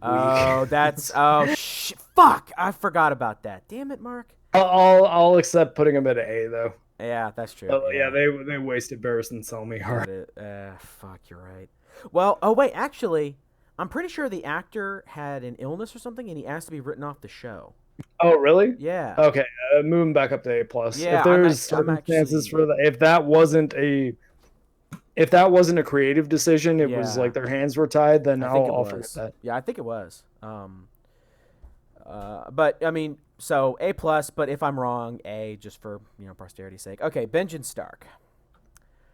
He's kind of a waste of a character. D Yeah, D plus. Yeah, plus D plus. He because could have been a lot cooler. yeah, that's Like, true. He could have been a lot cooler. no pun intended. Cold hands, cool. But Eee.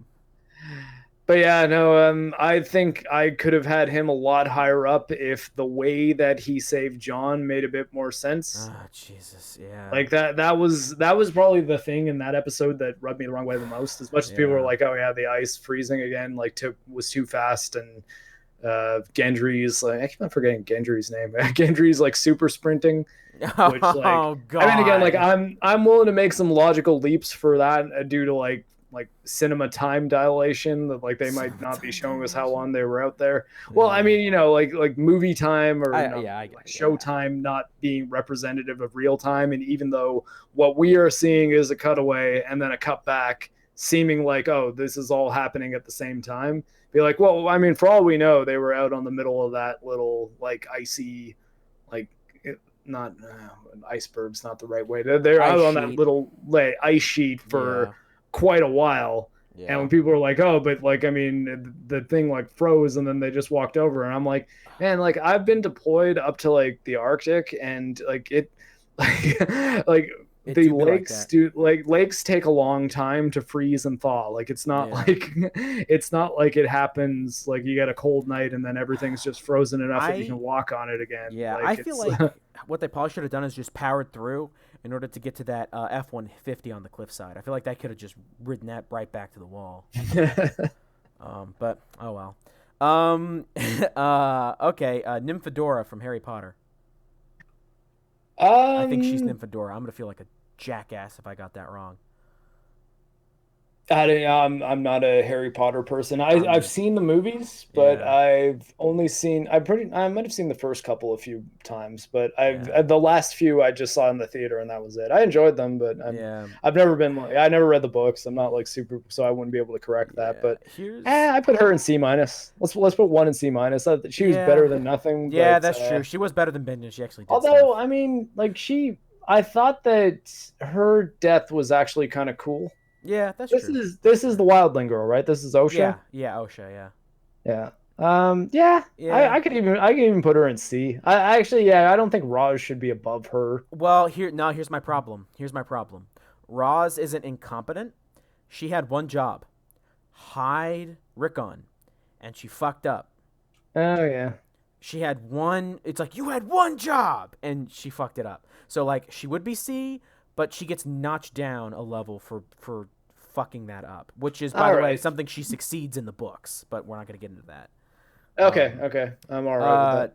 Gilly, um, somewhere around I here, like Gilly. not offensive, but like, Yeah, like a C tier. Let's go put her in the middle yeah, also. that's fair. Okay, Podrick actually gets pretty The high on my actress is pretty list. cute too. Like That's true. That's true. Podrick actually would make it pretty high on my list because he was never try Podrick. he was never offensively like maimed. You know what I Yeah, mean? he's probably one of the examples of a character who's sort of better in the show than he is in the book. Yeah, Like and here's the I Podrick is kind of agree. a nothing Yeah, character in the book. yeah, but he's kind of important in the show, and he's kind of cool, and I like his actor. And on top of that, his character doesn't get assassinated. I almost put him like with Tyrion because like he's not as good as Tyrion, but you know what? He's Not as good consistent. as Tyrion at his best, but Yeah, not as bad as Tyrion at his yeah, he's worst. consistent. I say B minus with Tyrion and All right, Sansa. yeah, I'm okay Yeah, with I mean that. he's solid. Okay, a man has no name and he kills people. Ooh, I want to put him pretty high to be I honest. kind of I liked agree. him a lot. Again, his I character think remains consistent. I'm up. I might even put him A plus. Yeah, I mean Yeah, he's pretty strong because like his character I don't really remains. have a complaint about Yeah, Jockin Jaqen is his name. Yeah, Hada, whatever. yeah. Yeah, because here's the thing: his character's consistent. He's well acted. The scenes with him are well scripted. Like he has interesting lore, and he fleshes out the faceless men. He's got like 5 solid points and like no negatives. So like Yeah, and the solid A Faceless plus. Man lore only starts getting fucked up when Arya leaves him. Yeah. Oh yeah. Yeah, no, I'm okay with Um, having him be quite high.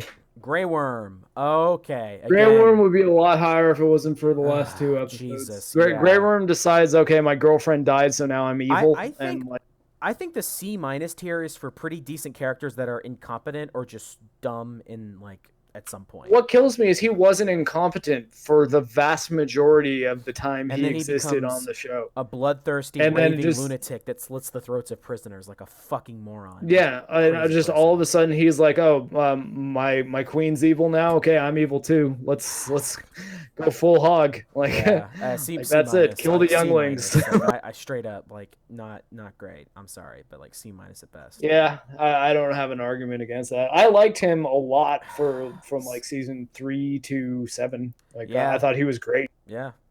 I thought actually the Yeah. idea of his relationship with Missandei Oh being yeah, tackled on the show at all was really yeah. cool That was too, because interesting. like it made us think like how much equipment does he have down there, or Yeah, is it yeah, any, and is it yeah. like they are just kind of committing to their relationship because they love each other like Yeah, on a from deeper for who level. they Yeah, are, exactly. and like I don't know, I guess he might be spectacular at oral.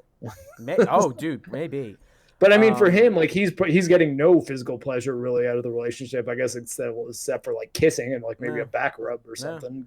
Um, I mean, the idea of having a eunuch fall in love, I thought was kind of interesting. yeah, But no, interesting then thematically, and then they just her kind of went, just eh. dying, I don't think was enough for him to be like, okay, now I'm a psychopath.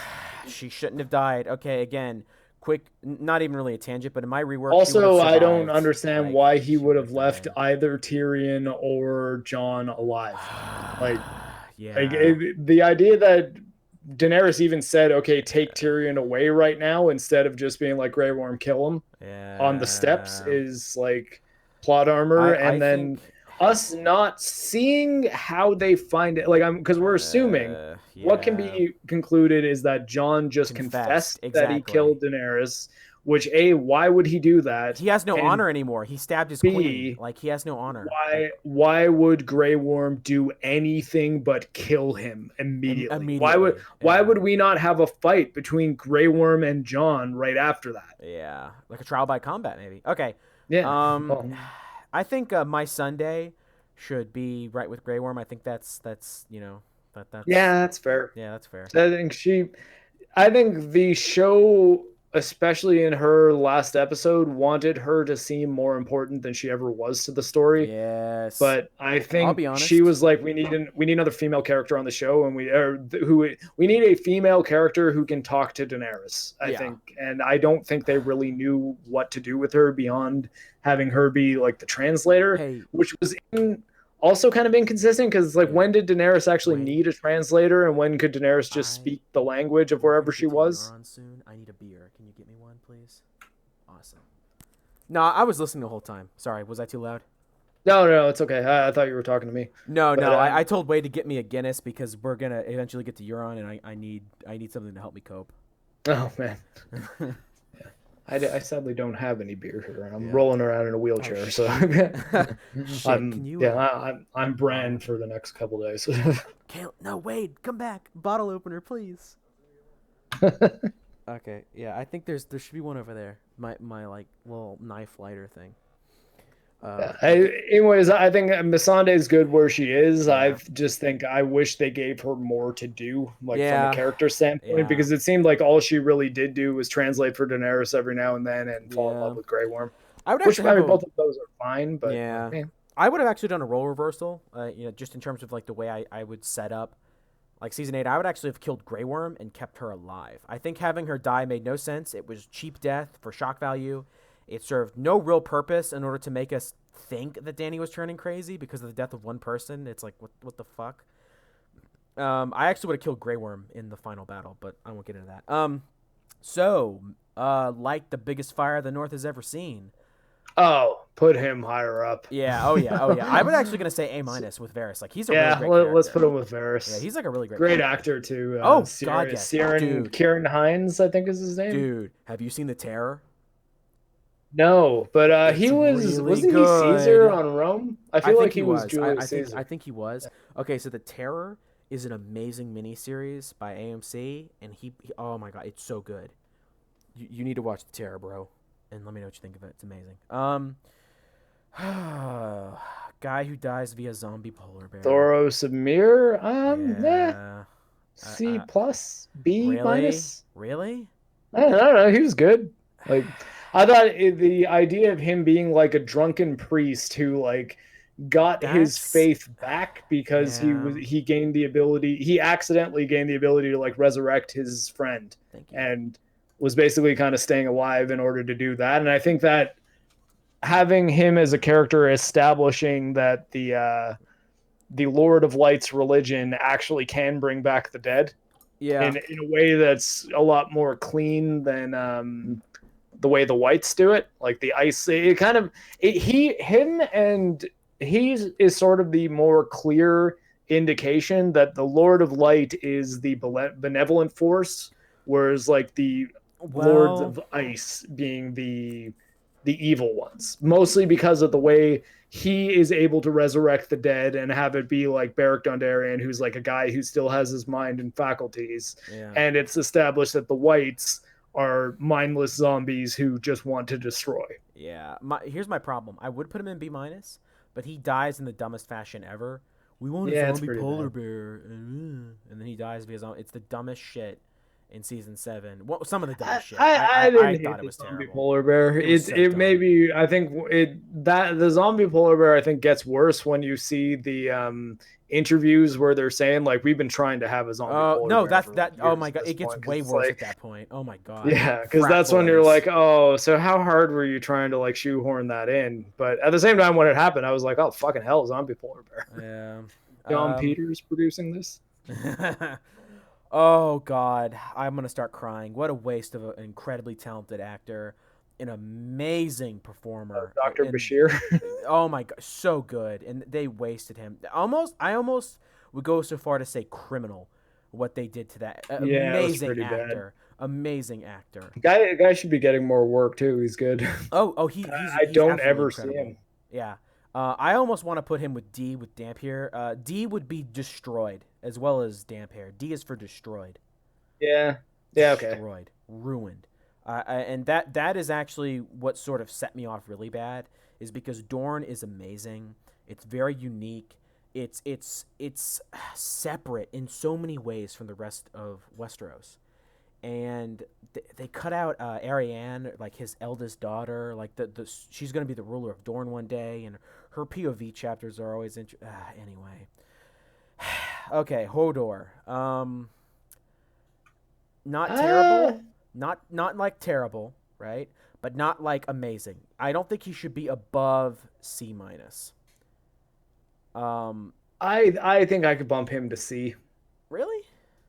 His death was a good episode Yeah, that's that true. like did some really cool stuff, and I think Yeah, the that's true. we've just thought that he was like a simpleton forever, that like he just says Hodor because that's a word that he can say, and having it be that he was like an accident as the result of like time travel being misused Yeah, that was was interesting. really like that added a lot of dimensions to the show that they really didn't explore. Yeah, And I think that it set up a lot of very cool stuff. that's true. he's like That's true. he's like Hatch in Lost tier, where it's like that's like that could have really been something very cool. And I guess in a lot of Yeah, ways, I don't want to bring it yeah, directly to the Hatch. Just the Hatch is something that people who have maybe even seen a little bit of Lost might know what I'm talking about. yeah, yeah. But like there was a lot of stuff in Lost that seemed like it was going to be really cool. That when you eventually got the answer, it was It just kind of wasn't. like, oh, Yeah. I guess yeah, that's the answer. Speaking of could be Hooray! kind of awesome, but really wasn't. Let's talk about Kyburn. uh, I he is kind of dumb. Like he has the dumbest death, I think. Almost the dumbest death in all of Game of Thrones. Obey yeah, your maybe. queen, and then he just gets thrown against a rock and his head explodes. It's It made me actually it was kind laugh. of funny. It made Yeah, I it was chuckled. funny. I was like, "Oh, okay." I would put him in D plus, and here's why. It's kind of like Benjen. He could have been more interesting. They could have done more with him, and he could have been more like nuanced and impactful. But he just really wasn't in the end. He did like one thing. For Benjen, it was rescue John and help out people above the wall and like kind of stuff like that. And then his was I resurrected a guy. And he also they implied that he buffed up the Scorpion Oh God. ballistas or Uh, ballistae. Is it just you put an ballistas E or on them? whatever. Yeah. Yeah. I don't know if you put an S on ballista to pluralize it though, or if it's like ballistae. I don't know. I feel like I've seen it written both ways. Yeah. Anyways, but Okay. yeah, I think that if you introduce a Dr. Frankenstein type character into a story, Yeah. you could do some cooler things with it, Yeah. and then And they they did. But didn't. yeah, no, I think wait, where do we put him? D plus with Benjen because they're both kind of wasted Yeah. potential in a way. All right, yeah. Yeah, but they weren't. I could Yeah. I could maybe put him to C because I think the idea of him being like, "Hey, can I have that body?" and then Yeah. turning the mountain into like basically Uh, Frankenstein's monster was like kind of a cool thing to have had happen, and like that's sort of makes you think that what's. like, okay, so Viper or like the Red Yeah. Viper didn't really win at all. Yeah, I mean that's what saves him from like D minus or E is the fact that he did do one cool thing, but Okay, yeah, so that's kind of the we'll thing is leave it that there. he outside of that he just doesn't really do anything. He slinks around and then he just gets thrown against the wall and his head explodes. It's like, Yeah, okay, D plus, I'm fine with that. yeah, it's I wish he was higher honestly. Same with Benjen. Another character I wish was higher. Man, talk about ruined from the books. Blackfish. Yeah. C minus at best. C minus C at No, you best. know I what? mean, I'm gonna put him to C because of okay, the Viking funeral. okay, His that's true. That's that true. was the way you show up Edmure. Yeah, that's Like true. the way Sansa did it in the last episode, you're just like, okay, like having that Ugh. character taking up screen time was useless. But like Yeah, the screen time where it's like he's missing the shots for the Viking funeral, and then Blackfish just one shots it and like walks yeah, like oh you tool. Like that was so good. yeah. Okay, Tommen.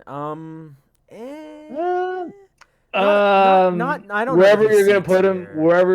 bump him up a level because his suicide is the best. It's like I was gonna put one him of in the D it is plus, but turned yeah, his into like suicide is pretty one of good. the gifts that I use most frequently when I'm just done with a subject online. Yeah, I'll just honestly, yeah, have the gif yeah. of Tom and just I like was gonna like put him falling out the down. I window. was gonna put him in D or D plus. Yeah, I'll put him in C minus. That death scene was pretty great. You're right. Oh shit. Speaking of a interesting character, Dario Naharis.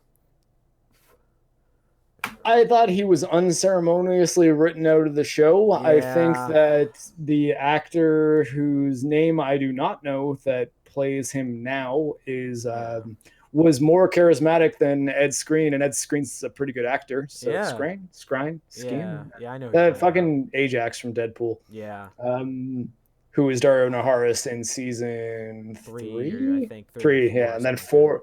Well, he was Dario Naharis in the one season where Dario Naharis was introduced and then Yeah, came and then he back. just yeah, I think that I was not super surprised to see him look the way they did because the way he did the way he's described in the book seems Yeah. pretty over the top. Like it seems like Yeah. something out of a JRPG more than like Yeah. even any Western fantasy. He's got like a multicolored, like tri-pronged beard that you're like, oh, Yeah. that might look strange on screen. But Yeah. I I thought don't the know. actor was really good. He had some That's cool true. fight scenes. That's true. And I think that he was kind of unceremoniously written out of the show. But the way Yeah. I'll give it a bit of a pass is that that was something that kind of made sense as far as like her being like, yeah, Gotta I'm move on going kind of to thing. my homeland to become queen, Yeah. and I'm not going to marry a mercenary. Like Yeah. I'm That's going true. to need to find another nobleman to be with, and if you're around here, it's just going to make me not want to do that. I'm just going to want to keep on like banging you, and that's not going to work for like what I want for my life. So her being like, yeah, I've got to leave, and you're going to stay here. What I thought was underwhelming about that is that it would have been kind of cool if every so often we popped back to Marine and saw what was going on over there, Oh yeah. Yeah. See what maybe Dario's up followed to. him a little bit more. Yeah. I think though that like there's a strong argument to say that like, well, that was at the point in like where they were really stepping on the gas pedal as Oh far as God. like Yeah. the story goes. So like jump back, but yeah, no, I think where you have him there, C plus, that's fine. Yeah. Yeah. He's good. He could have been Um. better, but like I would almost Tarly. even move him up a little bit. But Tarly. I don't know. Tarly. wait, which Tarly is this? This is the Dickon old. or This this is is the the oldest father? Tarly. This is the yeah. This is the father Tarly. Oh, I don't know. D, like Yeah. Like kind of nothing. Like he was an yeah. asshole and then he died. Yeah. Speaking of being an asshole right before they die, Shay. Hmm. She kind of is treading water for her whole last season, but Mm-hmm. her death is pretty cool. Yeah, it's true. And I don't. Is she hooking up with Tywin in the books? I don't remember that being the case. In the books, she pretty much just hates him. Tywin No, or no, Tyrion. In the book, she pretty much well, fucking yeah, hates no, Tyrion. because in the like her death, the way that I found it like to be as heartbreaking as it was is when Tyrion comes in and into what I believe is It Tywin's is. room, It is. Yes, it and then is. she's in his bed and she says "my lion" before she looks at him. Yeah. Like that's where it's like, oh, she's just calling every Lannister that. Yeah. Like, and it makes you see like, oh, she is like probably a really manipulative, horrible person. Yeah. And it wasn't that she was just being threatened and that's why she testified against Tyrion. Like Yeah. she's climbing the ladder of chaos. Exactly. I almost But put her yeah, like B so, minus almost. yeah, Pretty yeah, solid, put her in with consistent. Yeah. Tyrion. Tyrion's his entire love life is in B minus tier with him. Oh my god! Even Podrick. Yeah, even his wingman. There Hell you yeah, go. brother. Or the guy he winged for. Yeah, we could just rename that the Tyrion tier. Okay, so Beric Dondarrion. His death is If one of the his death dumbest. was better, I It's bump him up if it wasn't for his death. yeah. But yeah, I think I could put him in Tyrion tier. Yeah. I mean, he's a cool He's character. good. I like. Great voice, amazing voice, but Yeah, yeah, good actor. And, like eye patch is cool. yeah. Oh shit. Okay, here's another character that I'm like, oh shit. Cersei. Cersei is like Oh a great character, like A plus, and then like she doesn't do anything in like season 7 and 8, like at all. She's kind of goes, "I'm an evil bitch," blah blah blah blah. yeah, It's like, season 6 was her moment. I don't know. I still think I put her pretty high up. I liked Cersei a lot. yeah, I think I gotta I'd give put her. I'd put B I'd bump her plus, up A to minus. Varys' tier. A. That's fair. That's fair. A minus is pretty Yeah, fair. like Lena Headey is so good, Mm-hmm. and That's true. like That is true. her big like Breaking Bad moment at the end of season 6, that was Yeah. so good. Like it was like she was the one who knocks. Yeah, and she kills fucking Tommen essentially. Like if she had not done that, Tommen would still be alive. Yeah. Honestly, I wonder how that would go. Like I Well, I wonder mean, how that she would go. Like did. Tommen's still alive, Danny shows up. I wonder what Tommen would do. I think Tommen would listen to Cersei, listen to everything Cersei was saying from that point on, and I think Cersei Uh, knew that, yeah, maybe. and that's why that's why she said like, no, you're staying here, you're not going anywhere near that, because I do not think Cersei wanted Tommen to kill himself at all. I know like people say No, like, oh yeah, she did that because she knew that he'd kill himself. And I was like, no, no, no, if no, she no, wanted no. him dead, she would have just let him go to the Sept of Yeah, Baelor. exactly. Like she clearly did, she loves her children and wanted them to stay alive, so Yeah, that is not that. The only reason I would not put Cersei in A or A plus is because, like I said, the last two seasons she yeah. was She just just doesn't evil do anything. queen and not really much to her, Yeah. and her death was like very underwhelming. Oh Jesus. Yeah. Like especially like, Ugh. and it gets even worse after she's dead too, because then you find her and like her and Jamie are Oh just under God. the Oh one pile of rubble in the otherwise yeah. totally clean room that you're like, were Yeah. they standing under the one part of the ceiling that collapsed? And it's like, oh, I watched the they're last under episode. like That wasn't the they're under case. like 6 bricks. Like Yeah. granted, like I've worked as a paramedic for people who don't know too much about me, and I've seen head injuries. So even if you get hit by one brick, that can kill you. That's I think what a lot of people don't understand about traumatic blows to the head. Oh Like yeah. Oh yeah. anytime you see a movie where someone gets like hit on the back of the head with a rock and that just means they're knocked out but still alive, yeah, that person's probably dead. Yeah. Like I don't think people Um. realize like how horrible like a blow to the head that makes you lose consciousness will probably kill you if you don't immediately receive medical attention. Speaking, Like yeah, and speaking of blows to the head, I mean, Khal Drogo is certainly someone who definitely hit a lot of people in the head in his time, slashed a lot oh of yeah. throats.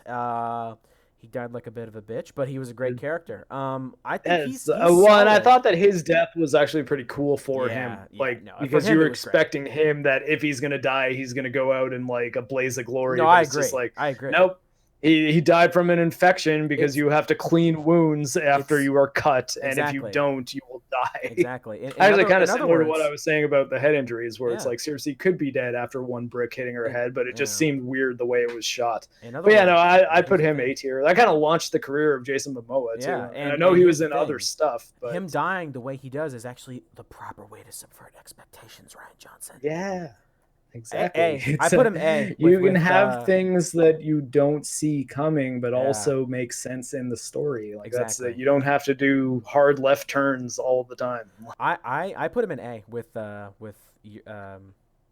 Yeah, I'm all right with Clegane and that. stuff. He Yeah, I was mean, a one season character, but one of the really most solid impactful and ones and one oh yeah, very, very memorable. I guess like technically he's in season 2, but it yeah, was just like with a like a vision.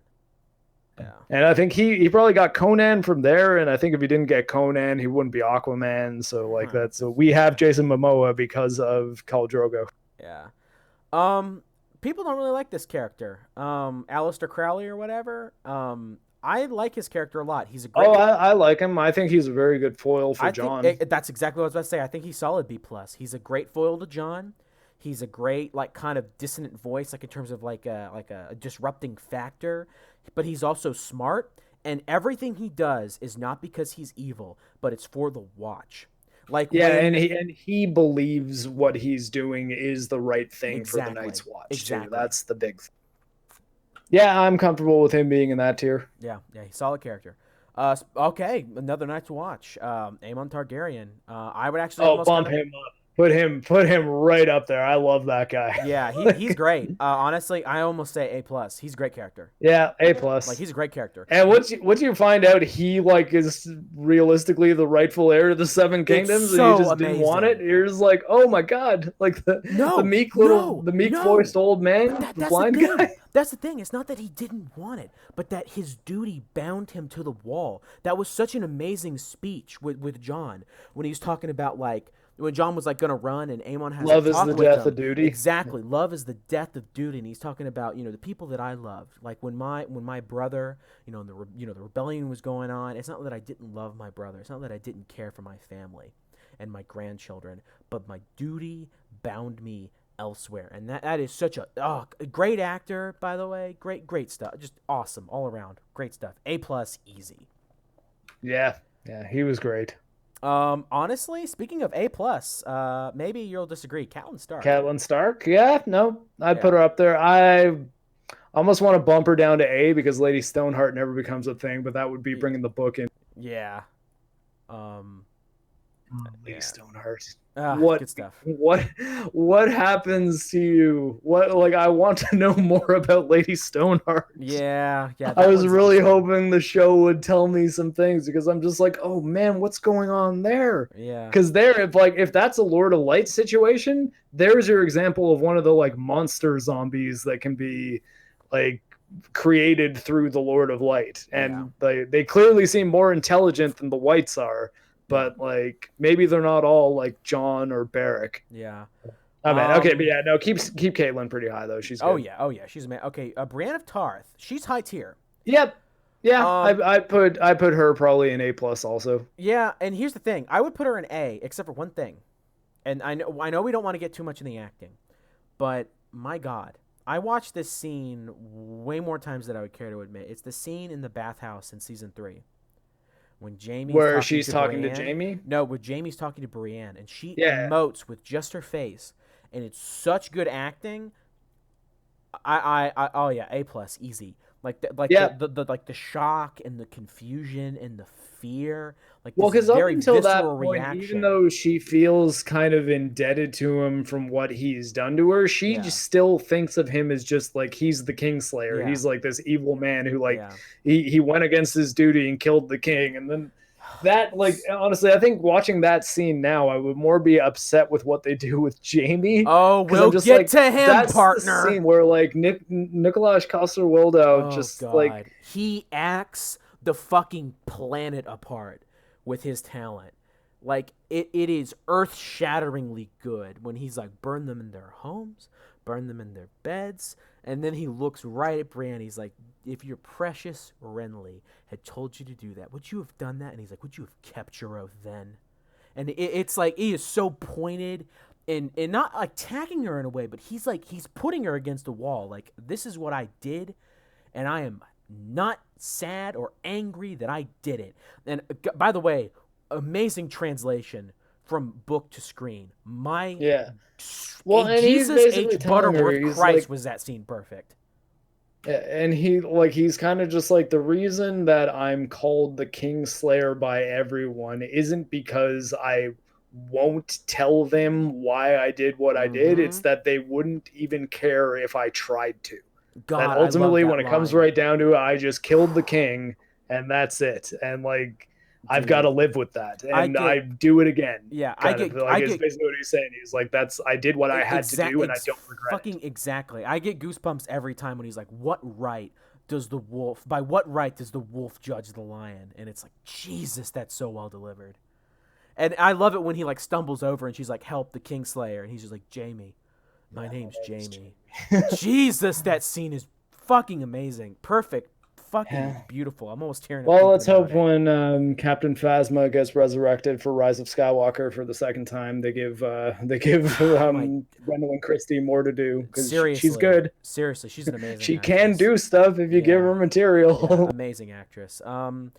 Let's shift gears. Talking about an amazing actress. How about an amazing actor? Sir Davos Seaworth. Yeah, we got to put Davos pretty high. I would put him Davos is solid A good. minus. I would put him solid A minus. Yeah, Great character. yeah, he's good. He's Yeah, solid. yeah, solid A minus for sure. Um, well, we'll just go ahead and I mean, there's no mystery where Tywin's going. Yeah, Tywin's Tywin tier for Do sure. we need to explain why Tywin has a tier of his own, or like is that pretty self evident to anyone who's watched the show? Tywin is such a well written character that even if he were not played by Charles Dance, he'd probably still be Tywin tier. But Can Tywin we tier low means key like talk about we almost need Charles to fucking Dance? Oh my God. we almost need to make a Tywin tier plus. Oh my God, and almost put him up there, like just Just just the by the act of Charles casting Dance alone. alone. Oh my God, He damn, was the realistically the only good thing about Alien 3. dude, Charles Dance. Holy shit! If I ever had like a big Hollywood project, my immediate thing would be like, get Charles Dance on the phone. I don't know what role we're gonna give him, but we're gonna give him a role.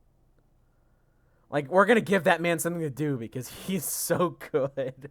Oh shit. Godzilla King of the Monsters was pretty rough, but he Oh did what he yeah. could with that material. Yeah. The thing is that material was not well written because it's for monster fights and yeah, I that's mean, it. but you know, like the Oh shit. Like the way I will always say it is like anytime anyone's like, okay, I don't care if like a Transformers movie doesn't have a good script, I'm just there to see like the robots fighting. I'll be Yeah. like, yeah, but if it did have a good It would be script and better. like was Yeah. still if there was still like a bunch of robot fighting or like in the case of Godzilla, monster fighting spectacle, Yeah. but also it was well written and told a really Exactly. good story, I would that agree. not be better? I agree. Like that and like the evidence I cite usually for Transformers is Bumblebee. Yeah. Watch Bumblebee. Yeah. Bumblebee was a pretty solid movie. Yeah. It was good. I Like agree. and there was still lots of robot fighting in it. They I like how still we're talking about poorly written because Stannis is up next. yeah. Here's the thing. Again, first again on the journey. First season, easy A. Really like Stannis. Season 2 through 3, S tier. And then oh my god, I almost want to put him in D tier for destroyed. Just a ruined character. A ruined character. D for destroyed, like ruined. I mean, maybe you want to put him higher, but my god. I bump him up because I will probably disagree with you on at the level at which he was ruined. I think they could have done better things with Stannis, I mean, but yeah. I thought that when they had him kill his daughter, Oh my god. that was like that it displayed just though some kind of like desperation and like almost the level of fanaticism that people can get to with like maybe, religion that maybe, was but kind of interesting to me like I and like was really sort of heart-wrenching yeah, and then like when you see, especially the wife like when you see like Stannis's wife like being all on board for like burning Shireen and then when Stannis. she sees her daughter on fire she just starts flipping the fuck out because like Yeah. the reality hits her of just like no things aren't just going to be totally better because you burned All your right. daughter All right. and yeah so I don't know I'd put him in let's say C plus. Okay. I want it duly noted and on the record that I would put him in D tier. And the reason for All right, well that if you is want that I could settle for C minus then. Sorry, on I thought we on were moving him from D plus to on some level, and this is my problem. On some level, it is almost impossible for me to remove the books from my mind.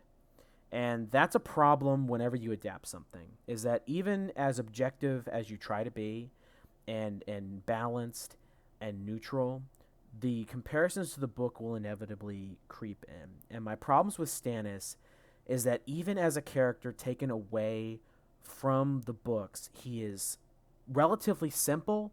He has great dialogue in the first 4 seasons, and then for some reason he just doesn't have it anymore after season 4. He does things that make no sense. Stannis is one of the greatest tactical minds in the show. Now in the books he's crazy intelligent, but in the show he's also smart because in the show he still beat Victarion and he still held a Dragonstone. He still did all those cool tactical things in the show.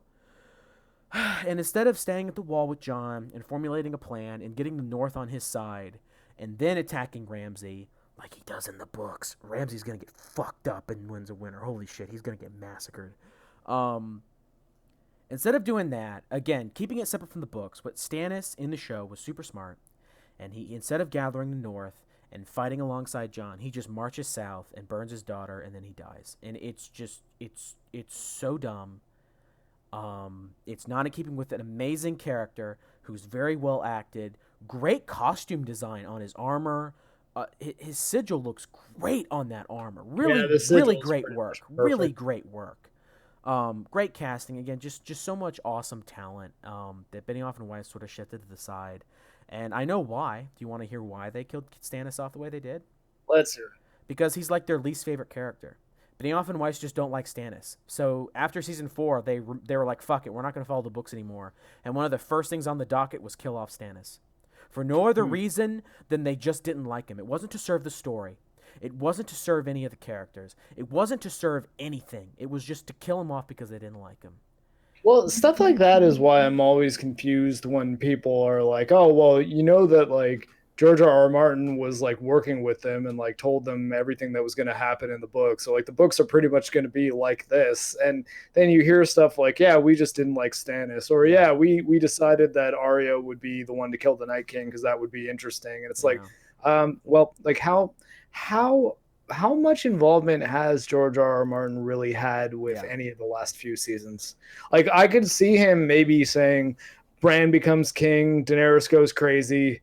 Like the White Walkers are defeated a little bit easier than you'd think, and then there's still political games and stuff to play afterwards, and Yeah. then you find out Daenerys is the big bad. Like I can see him giving the bullet points, Yeah. but I feel like a lot is missing and changed and Yeah. not there.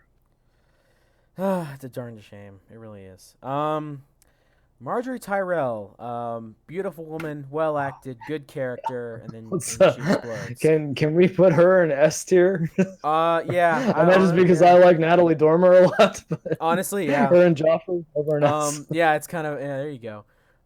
Yeah. Great. She's a great I mean, manipulator. yeah, I mean, I don't Great. know. I'm actually like, I was kind of kidding about putting her in No, she S, kind of but like is now that I though. think about it, I'm like, oh, Yeah. well, I mean, like she actually is a pretty good character. She plays the Game of Thrones almost better than Cersei does in a lot of ways. She's super smart. She uses her looks to her advantage. She's great. She's a fucking great kind of plotter, kind of mastermind. Yeah, and even the way she goes out, she's the one being like, "We need to get out of here." Yeah. Like, Yeah. at the time, she's the one like something's not right. Like Cersei's up to something. Like Yeah. things are gonna happen bad here Exactly. right now, and then Yeah, she's the she first doesn't to make it catch out in on. time. But at the No. same time, it's like, oh well, she was at least the one that was like something's not. Yeah, she realized like, oh shit, something's going All on. right, yeah, like I accidentally put her in S tier because I find her attractive, but I mean, Yeah, I mean, I once just I think make it's the case logical. for it, Yeah, it makes sense. Speaking of high, like top tier, Ygritte. I mean, I think yeah, she's the most attractive person in Game of Thrones. But aside from yeah, that, there's definitely an argument that could be made for as- that, and I would not have a strong counter argument for it. um, She's a looker. here's the thing. She advances. I would put her in A tier, and here's why. She advances Jon Snow's character. She fleshes out the wildlings. She gives them depth and nuance, and we were like, oh shit, the wildlings aren't just animals. And They're not just sympathy, for creatures. sure. They're people. Exactly. She gives them sympathy, and she talks about the different clans and stuff about like the giants and the old gods. And she's like she shows Jon Snow so many things, and she opens him up in a lot of ways, like emotionally. Like he's kind of closed off. He's like for the watch, duty man, and he sort of starts to live for something else, and he lives for her. And her death is tragic. It's well done. I love Tormund's scene where he's like, bury her in the north, like burn her in the north, like give her a proper send off. I love that scene. Great scene. Yeah. Solid A tier. Yep. I have no argument against that. I loved Ygritte. She was great. Shit. Okay. This one actually personally hurts me. Roose Bolton. Okay, so Roose. He's good. Exactly. I liked him. He's good. He's great. I liked him a lot. He didn't do too much, but he's smart. He's calculating. He knows when to fold them. He knows when to hold them. Great guy. In terms of acting, again, costume design, just everything about him is awesome. Well done, all around great. And then he does something that I think actually knocks him down from A to B plus, and I'll tell you what it is. He trusts Ramsay. Yeah. He knows. And he should know better he than knows. anyone. It's not like he should know better. No, he straight up does know better. They just did that because I guess they just want to kill him off. Yeah, there's a Because- strong element of like that. Like he would know to keep that dog on a leash. Yeah. So yeah, he easily drops 2 tiers. Anyone who trusts Ramsay in any capacity drops 2 tiers automatically for being stupid. Like I have no argument against that. Yeah. I'm okay with it. I just can't believe it. Oh shit. Oh fuck. Jaime Lannister. Oh god. Okay. Again, I want to take you on a journey. Again, with me watching the show, because I didn't binge watch this show. I watched it when season 2 had just finished airing, so I only binge watched the first 2 seasons. I watched the first season and I was like, Jamie's kind of an asshole, but I kind of like him. But whatever. He's like C tier, right? And season 2 comes around, and there are some interesting things that happen with him, and he gets fleshed out more. And I'm like, okay, C plus. And then as it goes along, I'm like, okay, B. This is really good. This is really interesting. And then season 3 rolls around, and he rockets right up to S tier. He becomes my favorite character as of season 3, unabashedly. Even though Tywin was still alive, and Tywin is like technically like a really awesome, even kind of better character.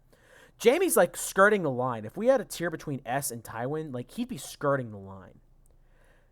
Great character, phenomenally well acted. Incredible character arc. The chemistry with him and a lot of the other actors, from Podrick to Brienne, Tyrion, just An incredible character. And then he says something and does something so stupid that it easily puts him down D plus. Yeah, it's not until like episode what 4 of season He 8. he he leaves Cersei. He's become his own man. He fights for the living. As he says, it's about survival. It's not about houses, it's about survival. And the Night King is vanquished, and he immediately leaves Brienne, says, fuck you, bitch, whatever. I'm going back to Cersei. He talks to Tyrion, and he says something that is so offensive. Like, it destroys his character in a second. I never really cared for them, the small folk or whatever, innocent or otherwise. And that betrays his entire character arc. The entire character we've Yeah, been building up for years. it was The really amazing, bad. the amazing acting. The just this fucking otherworldly, talented acting, and the stellar dialogue, all was just thrown in a dumpster because Benioff and Weiss were lazy fucks that wanted to move on to Star Wars. And they just said, fuck it, let's just kill Jaime. How do we do that? Let's just move him to King's Landing and have him die in the rubble, because fuck it. We're too stupid and lazy to come up with an ending. Fuck you, D&D. Fuck you with a rusty Yeah, spike. like again, I'm going to try to lean towards they probably had their reasons, and I can't assume to know them, although them wanting to move on to Star Wars, there's evidence for that.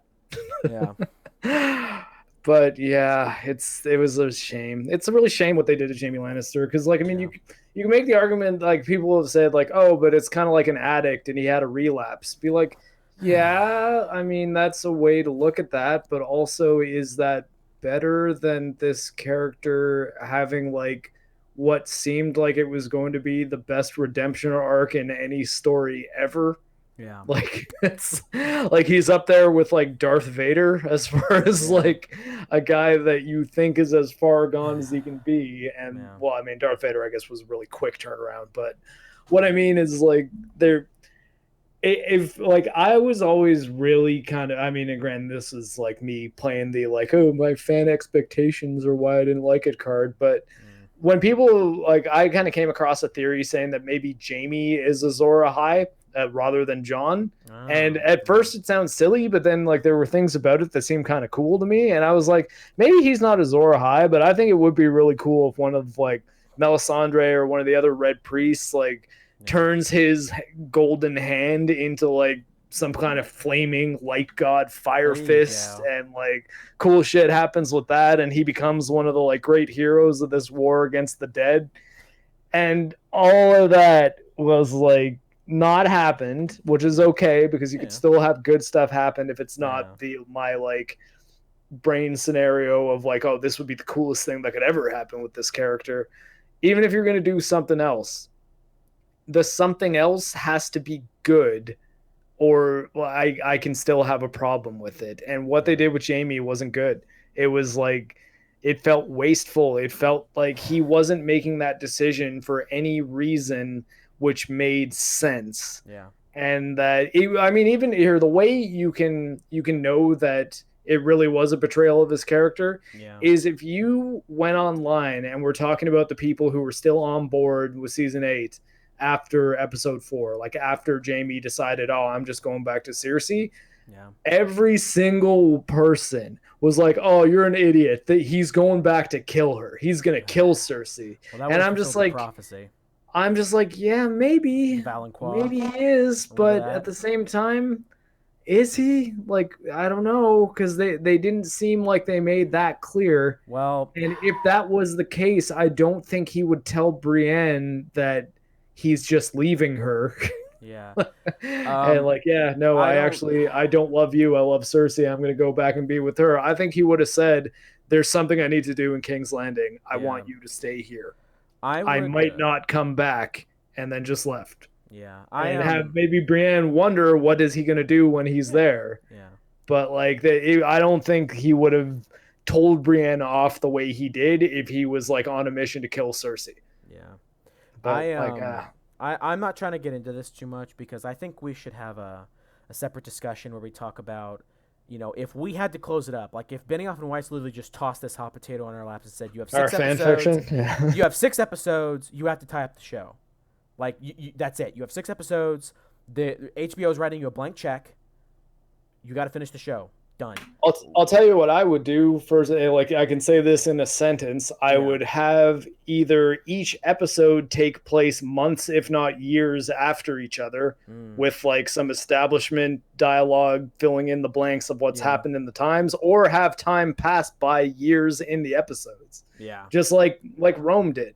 Like the last season of Rome was like Rome was canceled, so it's like season 2. We've got to wrap up this whole show, but we have, I think they had like 5 seasons or something of arcs, and they Yeah. wanted to get all that story in. Yep. So they had it so that like the last, I think last half of season 2 was like there'd be one episode that was going to be like the beginning of season 4, and Yeah. then the next one was going to be like the finale of season 4, and then they'd skip ahead a bit, and it was like an important episode that would have been in season 5, and then the last episode was still how the final episode of the series was going to end. Yeah. And while it seemed a little disorienting, it still felt like, oh, okay, but this is like a big grand story that they told all of here.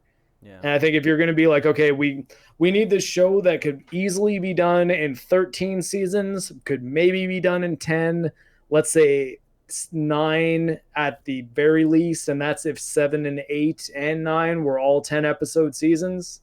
But realistically, a 10 season, 10 episodes per would probably be the best. Like I think 100 episodes, you could tell this story properly. Yeah.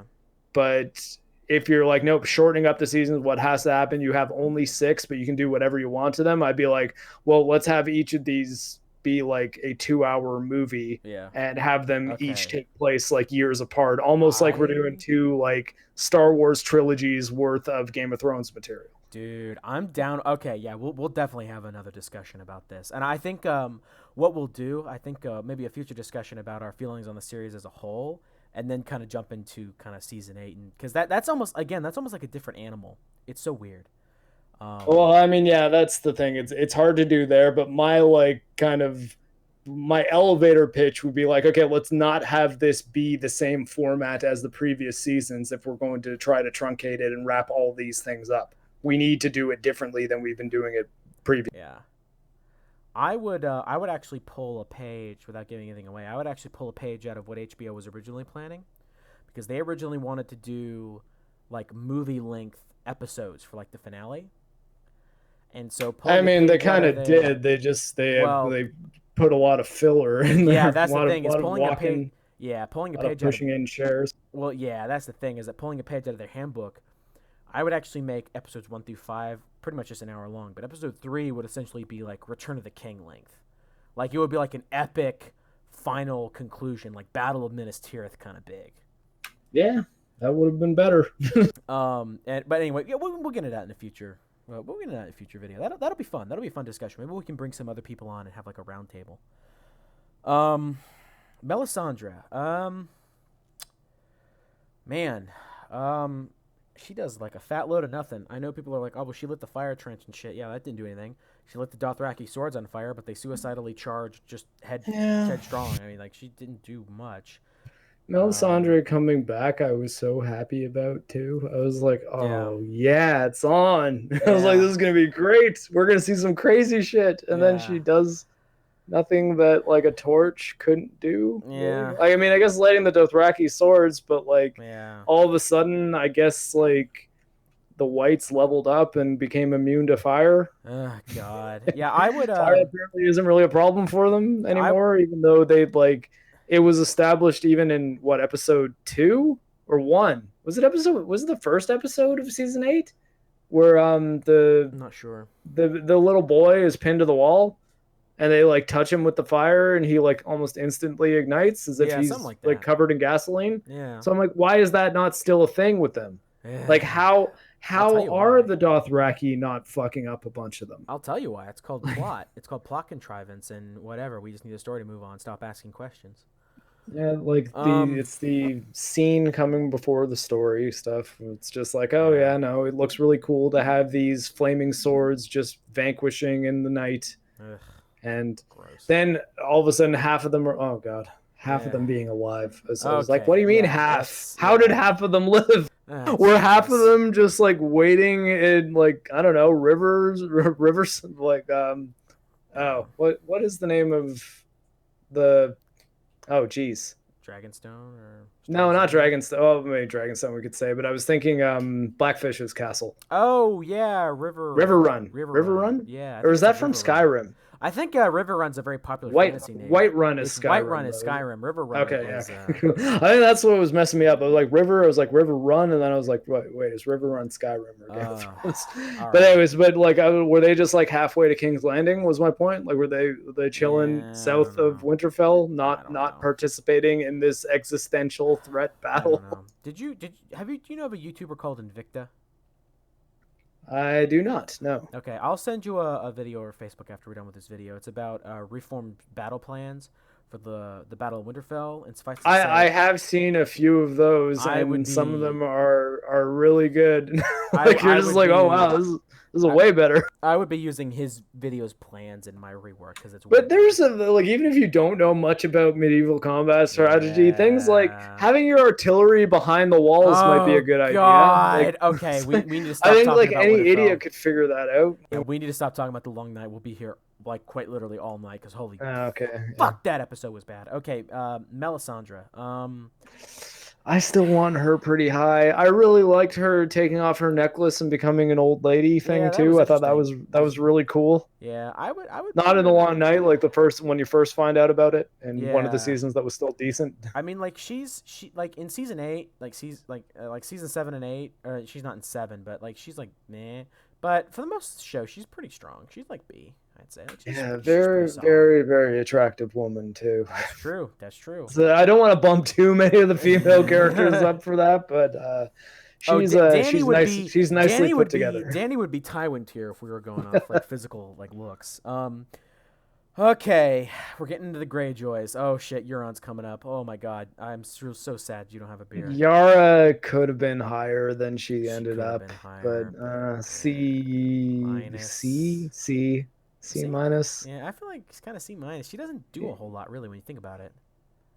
Yeah, nah, I like what she tries to do with saving Theon. Like her first Yeah, season is yeah, quite cool. that's cool. But like outside of that, like she doesn't really do much.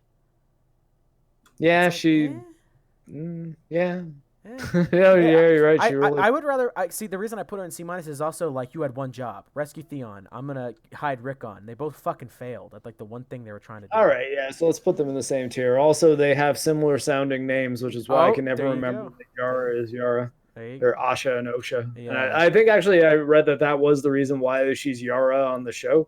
yeah, And I was like, why wouldn't they change Osha's name? Osha's such a less important character. yeah. I don't know. They knew they were going to be making the rest of the books. So Yeah, I don't know. Well, apparently not when they got the door. Anyway, um, okay, Tormund is pretty awesome. He is. oh like, yeah, he's got to be pretty high up. he's pretty solid I- A minus, honestly. Like he's pretty solid. He's up there. Yeah, and if you're gonna get cucked by anyone, Jamie Lannister is. Yeah, like that's one that you don't have to feel too bad about. yeah, that's true. And also it puts him with his leader, and it also puts him with his kind of like non-wildling counterpart in a way because they're both like Yeah. rough, Yeah, grizzled. they were and they were kind worldly of men. bros too. Yeah, and they were kind of bros. So yeah, I think A minus is fair. Okay, this one might be a little controversial. Ramsay, Snow until he becomes Bolton. Oh, I'd bump him up. He's exact. I would I'd too. put him He's pretty high up. He was a good villain, he's a good and villain. also and he actually really surprised me too because I knew him yeah. as his character on a show called Misfits, Uh-huh. where he's like this meek, really Yeah. like nice guy who's Yeah. like he's a superhero and he's very much like a good guy, Yeah. but he's very like soft spoken and like not at all like he is on Game of Thrones. So once I found out that he was playing Ramsay Bolton, I was like, really? Yeah. It's like the guy from Misfits. Seriously? He's between like B minus and A, and the reason for that is that okay, yeah, he's pretty like simple in that, like he's a psychopath, whatever, but he's smart, he's cunning, and he also has like a mind for like strategy, and he's also not vicious all the time. But when he gets that way, like you're in fucking trouble. Yeah, I think we should put him in B plus. Yeah, I can agree with that. B plus. Yeah, his dad would be higher than he was, but his dad fucking trusted Ramsay, so he's down with Ramsay. Yeah. Little son of a bitch. Why'd you try? Okay. Oh In a God. different world, Bruce Bolton could be Tywin tier. He's basically the Tywin of the North. Yeah, yeah, and in a different universe, Dorne and Martell would have been in Tywin tier too, because he's the Tywin of Dorne. Okay, this one's gonna hurt a lot too. Okay, I want to take you on another journey again. There's Targaryen. Daenerys We're Targaryen. doing this. We're fucking doing this, bro. Okay, in season one, I didn't think much of her. I thought Khal Drogo was kind of more interesting. I thought that she was just kind of background character. She was a pretty face, and C plus whatever.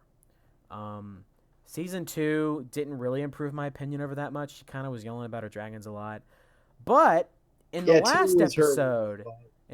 episode, when she kind of has that streak where she's not evil, but the House of the Undying and like her like the vision she sees and like how she's clearly very like broken up about the family she left behind, and she's the unburnt, but it's kind of like she still has burn marks. There's still scars on her, and she's not Yeah, invincible. And I'm like, okay, I kind of like this character now.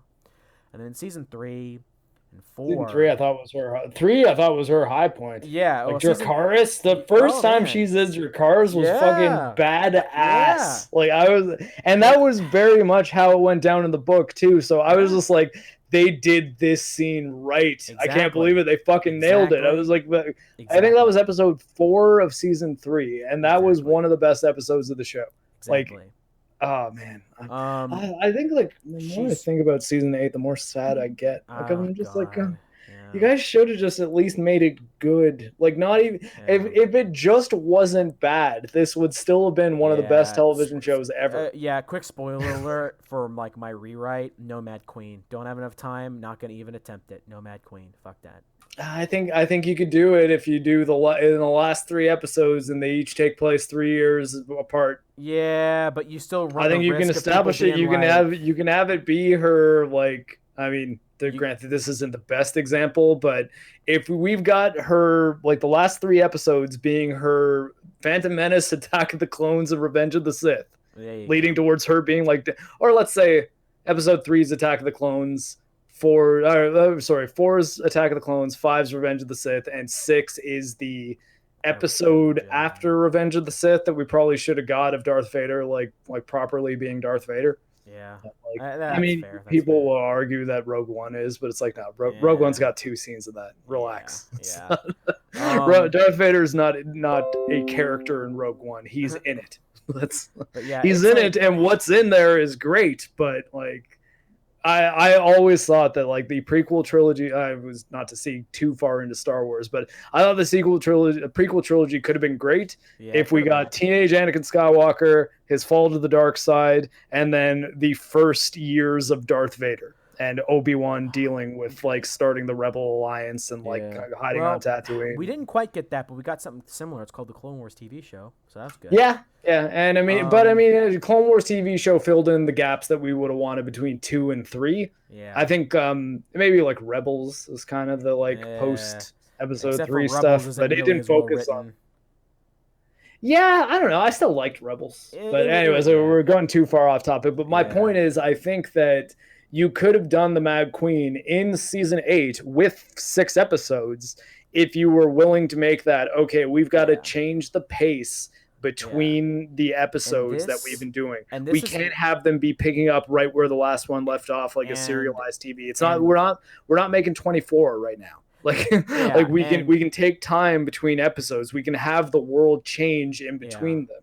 We can Well, have the episode 5 be the one where, let's say, the massacre of King's Landing more or less happens in the same way it does at the end of the 4th episode or something yeah. like that.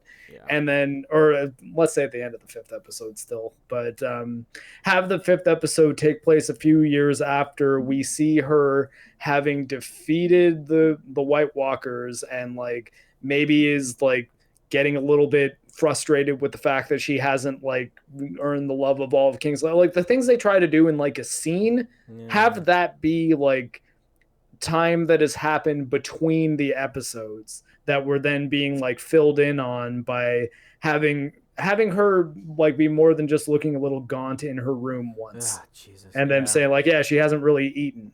Like Yeah. maybe let's talk about that. Like let's say no, she's been in that tower for 6 months. She doesn't want to ever come down, and she doesn't walk around with her people anymore. She get Yeah. like Missandei comes up there and tells her like the news, and then she'll come down and sit on the Iron Throne, and we only ever see her in the Iron Throne or up in her tower, and like have it kind of be like, oh, she is kind of turning into like a crazy queen at this point, Yeah. so that when she does eventually get to King's Landing, even like oh man, like again, Yeah, I'll we don't want start to doing keep too much going. rewriting, but Well, I we'll think that we'll like we'll do that in a separate discussion. yeah, but I just think they would have need to spend more time. But Yeah. my problem, what I was getting to with that was my problem wasn't with her becoming the Mad Queen. It was that they didn't give that the development that it That it required. It was required. just like, well, guess I'll be evil now. Like it was like, oh yeah, Yeah. well the battle's won. I've got this. Especially My enemy's right in the red keep right there. I guess I'm gonna y- burn some children. yeah, especially coming from the character when her dragons accidentally killed one farm boy, she locked them up for like an entire season out of like grief and like pain that Yeah, but she you don't caused an innocent understand. to She die. had a dream in season 2, so it makes sense. Ah, Jesus. Fuck that shit. It was snow, not ash. In fact, the screenplay says as much. Fucking read the script. Like Yeah, it's but she snow. crucified from slave masters, so it makes Ah, sense. God, fucking peanut gallery. Anyway, so yeah, like season 3 and 4, like A+ solid, and then yeah, as the series went on, like she kind of dropped a little bit, but it wasn't too terrible. And then by the time season 7 and 8 rolled around, like kind of B, like kind of low. But I would almost put her down in C- with Stannis. It's not terrible, not as bad as like Jamie, how quickly he was ruined. Because the thing is, Jamie's character was ruined in the span of like 5 seconds, which is the Yeah, like his she was character. ruined over the span of 2 episodes, I guess, Yeah, or an like episode. yeah, where it's like okay, she's a little better. Like Jamie, his character assassination was so egregious because like it was like 10 seconds, like 5 seconds, like it was just like a blink of the eye. Boom, his character's ruined. It's his assassination complete. Your character's ruined. Congratulations. Where it's like at least Danny, they gave her like 30 minutes or 40 minutes to go a little nuts. Okay. Olenna Tyrell. I would actually put Oh her. yeah, Uh, put her like oh man, Tywin tier. Yeah, yeah, like I would. I yeah, would, because she's yeah. kind of like It's in a lot of ways. hard to Here's the knock thing. her for it. Here's the thing. Olenna, in a lot of ways, is like the female version of Tywin. Like in every way. Like she's just as Oh smart as he man, is. She's just what as their children manipulative would as have he been is. like. Oh my God! If they tried to conquer Westeros together, the entire show would be over in like a week. Oh man, why didn't I want Like that alternate I like universe? that. We live in the best timeline. HBO, there's your spinoff There's right your there. spinoff, Just, HBO. just Get the call up actor. Charles Dance and whoever the lady who played Olenna Tyrell Yeah, and was just and have be them like, fuck we're shit up. doing an Elseworld story. We're It's doing an basically going to Elseworld be Earth story. 2 Game of Thrones. It's called Olenna and Tywin fuck everybody who gets in their way. Oh goodness. All right. Oberyn is super high. I would Oh put him yeah. S tier, easy. Yeah, S tier. Like He's a he. solid S. Oh yeah. Incredible character. I don't think we need to talk much about Oberyn being amazing. I Great, think that's great self. actor I too. think The that's pretty. performance was perfect. Yeah, I think that's Like pretty he's much like actually yeah. he that actor is actually the reason I still have any hope at all in Star Wars because I'm like, oh, he's the Mandalorian show. It's being produced by Jon Favreau. I Yeah. could see this being Yeah. all right. Yeah. Like, Oh yeah. please don't fuck it up, Disney. Please, please, Yeah. Yeah. please don't even make it great. Just make it good. That's all Yeah. I I want. would take that. I would take decent at this point.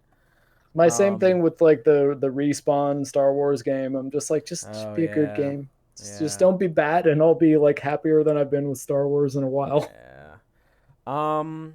Let's tackle the High Sparrow next. What are we thinking about the High Sparrow? Ooh, I want to put him pretty high up. I would He put was him pretty good. high. Again, great actor. He was there briefly, but he had a major impact. He changed Cersei. He indirectly caused the deaths of Kevin or whatever Lannister, and Loras and Lancel and Kind of was Marjorie and doing Tommen. I the. mean, a lot. He was sort of doing the like I am. I'm also playing the Game of Thrones, but I'm not Yeah, doing it for a crown. I'm doing it as a beggar. And yeah. like that was kind That of a cool the thing. He's beggar like, but no, but king I'm kind of. I'm also he's like, don't get me wrong though, I'm amassing power Yeah. and lots of it I say relatively quick. I say A tier, solid A. Yeah, yeah, that's fair. He's good. Um, okay. Maester man, I guess, from like a season in the show. I guess like What? I don't E even know tier. who I that don't even know is. who he I is. can't really tell. He's the guy who is like, hey, I'm your master or whatever. You're my apprentice now, Sam. And then he just doesn't show up in the show again. Like E tier. He doesn't Oh, do much. the Citadel guy. Yeah, E tier. He I doesn't do don't know. much. Yeah, E tier. Yeah, kind of a Um. nothing character. Okay. He Character was the person ruined. to tell Sam that he couldn't do a thing that Sam ends up doing. Yeah, it's like okay, great character. Well, I mean, Um. here though, Sam being at the Citadel is a good example, though, of like they showed the passage of time. Like they established that Sam was actually there for quite a while, Yeah. with like one like montage A scene. I was like, montage, why which the is hell well wasn't edited, by more the of way. that? Why wasn't more of that happening on this show to like show people like no, Yeah. people aren't just teleporting. Like time's actually passing. Yeah. We're They should just have. They should have, but they didn't. Okay. So Oberyn's wife, or whatever. I put her higher than the other Dorn people, not Oberyn tier, but she was No. good. I liked her. She's kind of one note. She doesn't do much really. She like stabs Doran, but outside of that, she doesn't really do anything. If you think about it, like she sails west and gives Dany ships that immediately get destroyed, and then Killed she just Marcella. dies. Yeah, so is Marcella, but she's. She killed her. She killed Marcella. I said. Oh yeah, yeah. Like D tier maybe, like not. Yeah. D plus. Like I Yeah, don't think that's she fair. should be That's fair. below Benjen or Qyburn. That's It's fair. funny That's that fair. Jamie Lannister is as low as we have him. That's so But sad. and honestly, like that is where he belongs. Oh shit. Oh boy. F tier. Okay, so Yeah, let's get into this he's pretty two-bit bad. He's the most Captain Jack cartoony character Sparrow. on the show. This two-bit Captain Jack Sparrow. Calling him Euron Greyjoy is a personal insult to the fans, to the actor, to HBO, and to George R. R. Martin. It is like you slap me in the face with your cock and then proceeded to shove my nose in shit and tell me how awesome it is. Like, It's it almost is like they so didn't read insulting. the books and then they just said, okay, to like ask George R. R. Martin, tell me about this Euron Greyjoy. It's like, oh, he's actually really cool. He's basically like a pirate king, and they're like, got it, pirate king, Yeah, and then Captain Jack Sparrow, yep, but evil. yep, and that's the extent of their creativity. Okay, for those of you that I guess haven't read the books, please, for the love of God, read the books. But Euron is like fucking evil in the flesh. I'm not gonna give away any spoilers from the Winds of Winter for you, Mark, or for anybody who hasn't read the books. But suffice it to say, like he is terrifying. Like he wears an eye patch, but it isn't because it's like, oh, he's a pirate. It's because you know it's under that eye patch, right, Mark? Yes. Okay. It's I guess I won't say what it is because like so you know what I'm getting at. Oh, I do. He is fucking evil. I don't even know that he's human anymore in a lot of Yeah, ways. calling him human would be a bit of a stretch. Yeah, like calling like and the other scary thing about Euron is that like he's got rugged good looks and he's a charming guy. He's got charisma and people like him. People willingly have their tongues cut out to follow him because he gives them like the lion's portion of the loot. Like he has this like cult like following and he's fucking evil. Like I can't stress that enough. Like people are like, "Oh man, the White Walkers or the others as they call them in the books." Like that's really interesting. Oh no. I'm way more interested in Euron. He's the final boss of Game of Thrones. He's into some crazy shit. Yeah, Because dragons versus krakens would have been a pretty cool thing to see too. oh boy. Oh yeah. He like you know how much like George R. R. Martin loves like the old classics and he loves like Frankenstein, like Shelley and Lovecraft and Stoker. Like he loves all that old stuff and he's into some crazy shit. I don't think it's vampires, but it's some crazy shit. And where Danny's from, like Valyria, like old Valyria, old ancient empire. And the Doom of Valyria basically destroyed the nation. The Targaryens were like the only noble house, the Dragon Riders that escaped and they went to Westeros and all that stuff. No one goes to Valyria. It's cursed as fuck. Sailors will go nowhere near it. They would rather brave a 3 simultaneous like typhoons, like the worst that you can imagine, with like 1,000-foot waves than they would ever go by Valyria. Like it's cursed as fuck. Nobody goes there, except for Euron Greyjoy. He went there, and he came back. Like, Yeah. he is like the most badass son of a bitch in the books. Like, you do not fuck with Euron Greyjoy, or he'll fucking kill your ass. But no, in the show, he's just Captain Jack Sparrow. Again, he's not a good character in the show, taken away from the books. But as someone who loves the world and loves the characters, like, I cannot, in good faith, put him above F tier. It is an No, insult. I'm okay with that. He was a cartoon on the show, Yeah, and it's it wasn't good in a bubble. yeah, Even like his yeah, primary character motivation is I want to bang Cersei, yeah, and I find Lena Headey very attractive. Also, I get where yeah, that motivation is, but yeah, on the scale of events that need to be taking place, yeah, it's not really it's not a sturdy motivation yeah, like for what needs to happen in order for like what we're talking about here, like the scope at which you're acting. It's like I want to have sex with that lady isn't really like, I don't know, it's not enough. yeah. Anyway, all right. Well, we have three characters left, and they're it's a Targaryen and a couple Starks. All right. Let's talk about Jon Snow. I feel like you take season 8 out and I'd put him in S tier. Yeah. Here's the problem: is that Jon Snow has only one line in season 7 and 8, and it's McQueen, McQueen. McQueen. Um, he gets Oh not. no, he's got another one. He's got I don't want it. I don't want it. Yeah, I don't want the throne. I'm Lord to McQueen. All right, all right. That's cool, John. Um, honestly, I like he's better than all of B plus, and he's as good as the characters in A minus. I would put him in A minus. Like I can't put him above the characters who had either good arcs. Like all of these characters in A and above had good arcs, were consistently written, and ended like kind of like with a satisfying kind of crescendo. Yeah, they weren't Um, destroyed by the end. Whereas yeah, John, John was. I'll tell you here where I think John was actually destroyed. Yeah, And I don't think a lot of people picked up on it because it goes by pretty quickly. yeah, And it seems like, well, what would you have done in this situation? You're not going to just stop and fight. But when John is even a little bit okay with Grey Worm slitting the throats of unarmed men, yeah, I'm just like, that is yeah, not Jon Snow. Like, and what would yeah. Eddard Stark say about that? No, Eddard Stark would have been Like, embarrassed and humiliated that he raised his son lacking in such honor. Like Ed would be yeah, like, and like "Fucking slit my throat the too, Grey fact Worm. that Fuck this." that John needed Tyrion to talk him into Ugh, Dany being evil now. yeah, Like that, it's like what, like, but do you guys know the character of Jon Snow? That, no, like, forget the books. The character that has been on your show, yeah, the things that you have had him do, the decisions that you have had him make, the motivations that he's had for making those decisions, for doing things like being okay with killing Ollie, killing a little boy, yeah, because he did something that like deserved a death penalty. yeah, And Eddard Stark told him that if you're going to pass if you're going to pass the sentence, then you should be the one to swing the sword. exactly. And he does it, like his like he should have started hating Daenerys the second she had the dragon kill Varys, Yeah, because that's when he's like, no, no, no, no. If you do you want Varys killed? Take my yeah, sword. yeah, Pointy end goes into that man.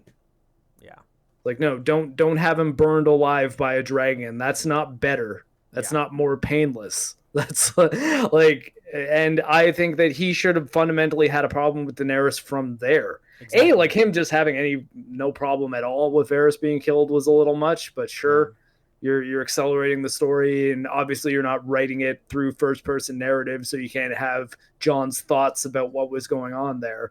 But him not saying, okay, me and these Northmen in this alley are now going to fight Grey Worm and these Unsullied in this yeah, alley to save these yeah, Lannister men because and they have surrendered. They exactly. are on their knees. Yeah. They've done nothing wrong, and you have not been given the order even to executing them. You're just Yeah, killing these men in cold Sir blood. Davos would have joined John. He'd be like, "Dude, I'll back you the fuck up. Let's kill these sons of bitches." Theoretically, any of the Northmen should have. He's Yeah, still king in the North, like, or yeah, at the very least, warden of the North. Like, yeah, they should be respecting him more so than Daenerys. yeah, But ugh, like, I don't know. That's like I'm just like, I was like, Anyway, you clearly don't understand this character, and like, it is one of those things that like I'll often get like anytime I try to bring that up, people that liked season 8 will just be like, oh well, I mean, like that's kind of always been like the way he is, and I'm just like, yeah, but it's not. I don't think you've been paying attention to the show and the character. It's not like that's not my interpretation of Jon Snow. Like yeah, it's what was actually there. Like he was exactly, an honorable person who exactly, was very, very, very stern in his convictions. And he exactly. would do things like sleep with a grit, but he also thought I he was even doing that for the wall. mean, come on, really? I mean, I mean, you're gonna yeah, like dock him for that? Come on. it's understandable, but I mean, at the same time, if people say like, "Oh, well, like I mean, he went against his vows for the wall," it's be like, "Yeah, but he killed Corn Halfhand, and Yeah. Corn Halfhand said you need to do what you need to do here because this is important." Yep. So everything that he does in the season where he's following Ygritte around, including having sex with her, in a way, he could have been justifying to himself as like, "I am doing the thing I need to do for the Nice Yeah. Watch." Well, So like also, even there, it's like, was he really doing like what he thought was bad? Like, granted, his yeah, understanding changed yeah, mostly when like he spent the time that he spent with Mance Rayder, yeah, but like he was a very honorable character throughout the entire show, yeah, and he just kind of lost it. And the fact that Tyrion had to be like, "Hey, John, don't you remember that you're kind of one of the good guys, and this psychopath who's burning women and children alive, maybe you should try to defeat her." And he's like, "I can't. She's my queen." It's like, what? Fuck you, Jon Snow. You wouldn't say that. yeah. Like, what would Eddard Stark say to you if he was in the room when you said, "But she's my queen"? Be like, "Well, yeah, like McQueen. Cersei was your queen a little bit ago." Yeah, McQueen. Um, yeah. All right, Rob Stark. I solid A uh, plus, honestly. yeah, like Rob didn't have enough time to get ruined. No, yeah, Rob. Like Yeah, he goes out on the show the way he goes out on the books. It was pretty yeah, much perfect yeah. in the Oh, books oh, and pretty yeah. much perfect in the show. Incredible, incredible. So, Great actor. You know, costume was great. Great dynamic with the other characters, the other actors. Fucking awesome. Yeah, A plus easy.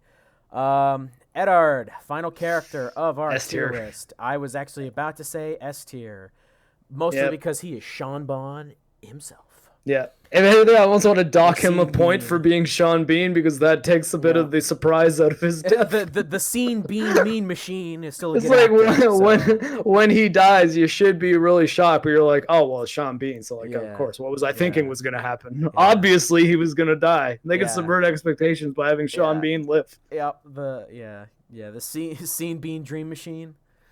Oh goodness. Anyway, So, I'm gonna good watch stuff. Equilibrium tonight. Oh, there you go. My name is Sean Bond. I'm going to be your assassin for the evening. All right. Yeah. It's complete. Um. It is Oh, it complete. hurts to have Jamie as low as he is. I mean, I understand the argument for it, but I Yeah. almost think we're docking him too many points for one Uh, episode, but or here's the what? Like thing. effectively two, I guess. But But like the one episode where things got turned around nah. in like one scene, they But bumped him down from like this is my S tier. problem. This is my problem is that it's so catastrophically bad he has to be that low. Because in like the span of again like 5 to 10 seconds they destroy years of character development. They kill amazing scenes, great dialogue, amazing like they just destroy everything. It just gets swept away and just See, gets it's really thrown in the hard trash. because I 100% agree with that, which makes it really hard for me to argue. But it's just, I'm seeing him below characters that I'm just like, well, Yeah. I mean, he's better than them. He is if you take it like season by season, but if I you know, take it and as the that's the part whole, that's that's hard. the But like thing. Yeah. that's the thing. Like the position I'm in is I can't argue against the destruction of his character being that swift and catastrophic. Yeah. So it like I guess I don't really have a counter argument, and I can't really argue to move him up because I'm arguing against a point that I entirely agree with. Yeah. If you had other reasons for wanting him that low, then I could probably argue against those. But Yeah. if you're saying that like no, it is just because of that one thing that they Yeah. do in his Yeah. writing, but it's It's that bad. I'm yeah, like, it well, is. It is I that can't I bad. can't argue it's any better than catastrophic. So Yeah. That's kind of the thing, is that, like, yeah, on the surface it's like, man, this tier list is kind of wonky, but really when you look at it, as like, you kind of structure it out like, okay, this is not character like season by season, or like really good monologues. Like, here's the thing: if we took acting and monologues alone, Jamie would be Tywin tier, like easy. It'd be an easy decision, like Tywin tier straight up. You know what I mean? Yeah, yeah, I But 100% agree. But it's like, taken as a whole, his character is destroyed so swiftly and so utterly. There is no redemption. There is no redeeming qualities to that decision. He is completely obliterated in an instant. Jamie dies His in that skull tent. is indestructible, apparently. Well, that's the thing, is that I contend that, like, Jamie Lannister died in that tent.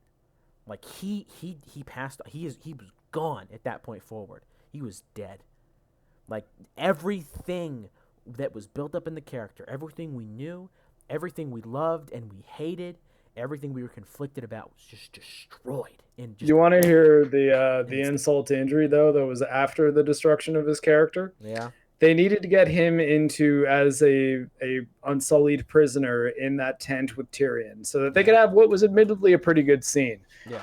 The reason that they gave for him getting there was, oh yeah, the Unsullied saw my golden hand, and Tyrion's like, you didn't think to hide the hand, and the canon reason on the show is, well, Cersei always said I was the dumbest Lannister. So they actually Yeah. said, hey, our reason for having this character make this decision is he's just fucking stupid. I don't Which, know. God, And like you're just like, wait, what? what? Your that's so your insulting. explanation for Jamie getting caught isn't anything beyond, I don't know, he's a dumbass, whatever. That is so Don't think insulting. about it. Like, it's Yeah. like, that's not good. How can anyone think that's good? You could have thought Yeah. of a million different reasons.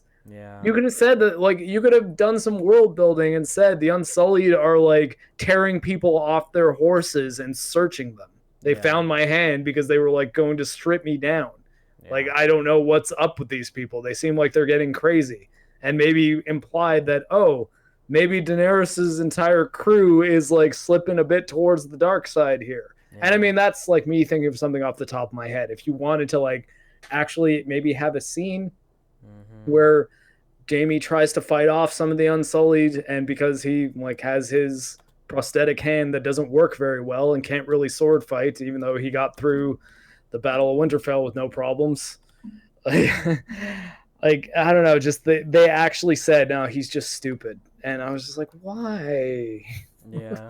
Why was that the reason that you came up with? Yeah. I don't know. I don't know. Yeah. All right, B minus is now the Tyrion and Sansa love squad, by the way. I didn't Um, even notice that you changed it. I just did while you were talking. I was like, this will be fun. Yeah, I think that kind of concludes our tier list. I'm pretty satisfied with it. I think I'm not satisfied with the show, but I'm satisfied with our list. Yeah, here's hoping that in like 20 years, once the books are finished, Yeah. HBO is like, hey, you know what we could probably make some money off? Game Yeah. of Thrones Brotherhood. I was Just just like about to say redo that. I was like, Game of Thrones Brotherhood. Oh for the man. non-weebs out there, it's a well-known meme that the show Full Metal Alchemist was based on an incomplete version of the manga, and then after the manga was concluded, there was basically a remake of the show called Yeah. Full Metal Alchemist Brotherhood that was the actual story done properly, and Yeah. it's widely regarded to be significantly better. Yeah. So that's what we're talking about there. It's like one day they could do a reboot of Game of Thrones where it's not just them trying to fill in the blanks of the last couple seasons, but them Oh doing it man. properly from scratch. Hopefully far enough into the future that it would actually matter. Although it's strange that like time as far as like TV shows go, because everything like still streams and it's really easy to acquire everything, a Yeah. remake of something 20 years ago now, like I mean, can you imagine them remaking Lost now? Because Yeah. Lost was like getting towards 20 years ago at this point, and it's like, yeah, it still Yeah. seems like relatively new. I Like, wouldn't touch Lost with a 20-foot pole, but that's just me. I think you could have made Lost better. I Yeah. didn't. Yeah. I didn't hate Lost. I thought that like the last. I think that I might like Lost less if I went back to it. I was pretty happy with it at the time, and I thought that actually its final season answered more of the questions that people thought were unanswered than they think. But it's just the answers were kind of underwhelming and they kind of gloss over them throughout the course of the last season, as Yeah. opposed to what I think everyone thought would be like the last episode is when you find out the real answers to everything. And it didn't really go down like that, but instead of having like a very satisfying answer to like the big mysteries, it kind of just focuses on character in the last episode. Yeah. And that really disappointed a lot of people. But Yeah. at least the last time I watched it, which I think was when they all came out on Blu-ray, I remember buying this like kind of cool Blu-ray box set that kind of looks like it's shaped like a relief map of the island. Yeah. And I watched through the entire series again. And was like, yeah, I was like, actually, this is like it is pretty well wrapped up. It's not quite as good as you thought it was going to be, but it's not terrible. And I feel like maybe if I watched it again now, I have a feeling I would like it less than I actually would. But Game of Thrones, though, is one that I don't think is like that. Yeah. I don't think it's like, oh, it actually is pretty good. You just need to rewatch it again from scratch, and then these No. problems will bother you less. I'm like, I No. don't know, because even I was pretty on board during season 7, where a lot of other people were like, oh, yeah, this show's kind of going to shit. I was like, I don't know. There's still some fucking cool stuff happening. I'm enjoying Yeah. it. And I was totally on board for like the first 2 episodes of season 8. Yeah. So it makes me think that like I don't think that like if I was on board for all of season 7 and that was where most people were diving off, but Yeah. then episode 3 of season 8 hits and all of a sudden I'm like, okay, this show fucking sucks now. Like it's not like even a little bad. It's like that was a bad episode that really dropped the ball on a lot of things they've been setting up since like season 1, Yeah. and then was hoping that the last 3 episodes they'd find a way to pull it together, but things arguably got worse from there. Yeah. So I don't know. Still some good spectacle, like the production in the show, the cinematography, the like costuming, the gore effects during episode 5 were really cool. Like there were some very like horror movie type scenes as far as like the blood effects during like the massacre was happening. So like if anyone's, I don't know, watching this and like trying to clip us out as being like, oh, listen to these toxic fans on the internet bitching about Game of Thrones because it wasn't what they felt they were entitled to. It's not that. Like we don't hate everyone that worked on the show. No. We just think that they didn't give the story the care that the story deserved. They rushed it and didn't think they didn't think some of their story and character decisions through with the detail that was required. And I mean, people have argued against me with that. It's like, oh, you think you could do better? I was like, maybe, yeah. Like, I mean, I don't want to, like, I don't know. Like, I mean, I have written a movie before, so I have a bit of experience with screenwriting. It wasn't a particularly successful movie, but I understand what the process involves. And even like the independent movie that I made, one of the things that me and the guy that I wrote it with, my friend Ryan, we would have long, like hours long conversation, like 5 hours long, talking about just the story, what sense a certain story beat would make. And if there was a problem with it, we'd try to think of things that we could do to make it make more sense. Yeah. And having to do that within the context of, but we need to make this movie with essentially no money. So we don't have the ability to say, oh, well, let's just shoot another like 10-minute scene with these actors and do this in this location. It's like, no, working with what we have. Let's try to make this make as much sense as possible. And I just think that in season 8, if there was a writer's room, because I've had this explained to me by another person that works in the industry, that it probably wasn't like a writer's room situation. Like they just often are given the episodes they're supposed to write and the writers write them on their own, and then they all come together and start shooting the episodes. I'm just like, yeah, but is that a good idea? Or or would it be better if they mapped out exactly what was going to happen in each of these 6 episodes that are going to end this extremely important show that is is like HBO's big like trump card as far as like getting people to subscribe to their cable network? Would it not be better if maybe they laid out a pretty specific plan with a room of people who were all on the same page from one script to the other? Yeah. Because I don't know if I buy the like, well, the guy who wrote episode 3 wasn't in the room when the guy was writing episode 4. So if there's inconsistencies, then whatever. It's like, oh, well, and why didn't it feel like that through the whole rest of the series? Yeah. I don't know, but part of it might just be that I don't understand the modern industry the way that I might have in like the mid 2000s when I like worked in the industry, but I feel like people don't care about what they're putting on their page. They just want to get to, oh, let's have a scene where there's some Dothraki Arrys that are on fire and they're just like fading away in the darkness. That'll be really cool. And oh, it'd be really cool if we have Arya stab this guy. And oh man, it would be really cool if we have a dragon fucking Pac-Manning up and down the streets of King's Landing, burning everyone.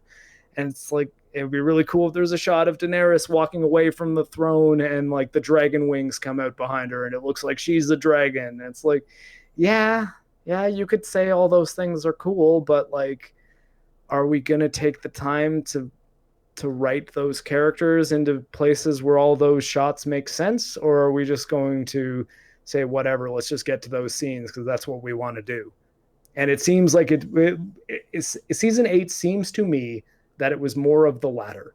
Yeah. More of let's just get these characters to where we need them to be so we can have these things we want to do happen, Yeah. and think less about how can we make this all make sense with what we've established prior to it. Yeah. But yeah, that's my final thoughts. Yeah, and I'm kind of with you in terms of like the cast and the crew. I have nothing but good things to say. I rib on Benioff and Weiss a lot, and a lot of that is just because I know that. Again, I will go to my grave saying they are not good writers at all. I mean, one of them wrote fucking X-Men Origins Wolverine. I mean, they're not good writers, rip but rip they're Deadpool's mouth. they're very very good adapters. They're exceedingly talented at adapting other people's work to the screen. The thing is that all the best scenes in the first 4 seasons, all the great dialogue, all the great moments, all that is ripped pretty much straight from the book. The scene we were talking about earlier with Jamie talking to Brienne about like the Mad King, that is basically ripped word for word from the book. Like even the line by what right does the wolf that is taken straight from the page. They did not write that. George R. R. Martin, a much more talented writer, wrote that. So I'm not saying Benioff and Weiss are devoid of talent. I just think they're a little arrogant. They're too big for their britches, and they thought they could write with the same kind of quality that George did, and it's clear because they tossed out the books. They didn't run out of material. People were like, "Oh, well, they ran out of material." No, they didn't run out of material. George has said this multiple times. HBO has said this multiple times.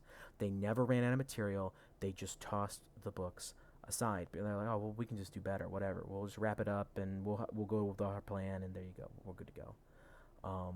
Because I think on some level, maybe they thought they were really great writers instead of just really great adapters. So yeah, my recommendation to Benioff and Weiss is keep adapting because that's what you're really good at it.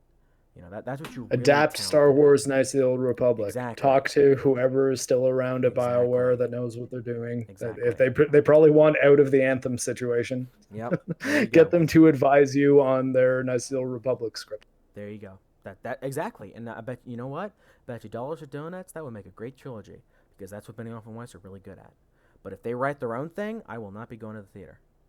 I will not Was be my going to the real theater. curveball. I'd even be okay with Ryan Johnson directing it if he doesn't touch the script. I Yeah. think he's a very good director. Yeah. I Yeah. don't think he's a good writer at all, Yeah. Yeah. or at least especially when he's playing in other people's worlds. Actually, I liked Looper quite a bit, but Looper was like, fun. I mean, yeah, but I don't know. He's playing with the Star Wars toy box is not what he was good at. no. But I mean, again, Last Jedi. As much as I hate the movie more than I've hated any movie ever, really. But it looked good. Like I have nothing bad to say about the cinematography. Yeah. Performances were pretty solid for the most part too. But Yeah. ooh, again, the stuff on the page was just offensively bad. Yeah. Yeah, and again, cast and crew are phenomenal. The cast is amazing, great acting. I have nothing bad to say about any of them, but yeah, but Benioff and Weiss, Yes, and also I'll I say for the adore. record, as a toxic Star Wars fan, I have no problem with Kelly Marie Tran. She seems like a lovely woman. Yeah, yeah, no, the cast in I Star would Wars not was never the abuse her problem. off of Yeah, Instagram. She like that was not to the people like me who just thought Last Jedi was bad. yeah, no, yeah, I agree with you. Like the cast is not really the problem. So I mean, John Boyega's great. I mean, amazing actor. I mean, he fucking just a great actor. Love his shit. To this day, I think Attack the Block is an Attack the amazing Block. movie. Yes, I was hoping you were going to bring that up. Attack the Block is a dope ass movie. If you're listening and you haven't seen it, watch Attack on the Block. Attack the Yeah, Block. watch Attack the Block. Yeah. At least in Canada, it's on Netflix, but Yeah. or at least was because I've seen it on Netflix in Oh, Canada. yeah. But it is worth purchasing. Oh yeah. And It's a actually, dope-ass film. the female lead in it is the girl who's the new Doctor Who, Yeah, there you go. and All even right. she was good in Attack the Block. Yeah, no, I did. Yeah. Anyway, yeah, it's not to not don't I think it's good to finish with that. Just so it's not it's pretty clear where we stand. It's disappointing with the show, and I'm personally very incredibly disappointed with the showrunners. But the cast and crew, I have nothing but good thing to say. So, all right, man. Well, making this tier list with you was a blast. Actually, we should do more. Yeah, it was good more talk. stuff. Yeah, it's good stuff. Indeed, anytime you want, I guess just give me some notice and I'll try to clear it on my schedule. I'm actually in the middle of writing my next video game review script. Nice. I got probably about 8 paragraphs into it, although I do short paragraphs because as I'm recording it, I'll be like reading it paragraph by paragraph. And if they're too long, I find I end up creating verbal flubs for myself because I misread them. Yeah, that's fair. That's It's actually what I figured out that they you know how downward thrust, do you know downward thrust? Yeah. Like Tone Loc is like a YouTuber that makes like really bad video game videos. Yeah. He has these weird like ways of saying things that you're just like, is this guy, does he know English? Is he human? Because I don't think he understands how those words are supposed to be said. Yeah. I think when I was recording the Plague Tale video that I made, I think I realized what his issue is. He's reading his script and he'll misread something or like verbal flub just because like he's maybe done a couple passes around the same material and like just have a verbal flub that sounds somewhat close to what he was trying to get at, but it's not right, and he should have just done another take, but he doesn't do another take. Yeah, he's like, whatever, I'm gonna drag that in my timeline, edit it real quick, upload, done. But yeah, no, but I try to avoid those issues in my video game reviews. Mark the Cyborg on YouTube if you guys want to support me. Yeah, and by that, I don't mean like Patreon or anything. I don't have one of those. Just hit the subscribe button because I have like 40 subscribers. No, the Plague Tale video is good. I like that one. I want to play that game. I hear good things from various people. But if you like narrative adventure games, like with a bit of stealth action, then like light stealth action, not like in-depth Metal Gear stuff, but like, did you play Hellblade? Yeah. What I kind of say was like it's to stealth games what Hellblade was to action games. Like it's kind of a bit of action gameplay and it's there, but you wouldn't really call Hellblade like a Devil May Cry type game. Yeah. And I wouldn't call Plague Tale like Metal Gear or Dishonored, or Thief, but it's got some of that gameplay there, so it's a little bit more than like a Telltale game, but it's mostly a narrative experience. Yeah. All right. Huh. Well, with that, I guess we're gonna sign off here. But, adios. All right. Bye.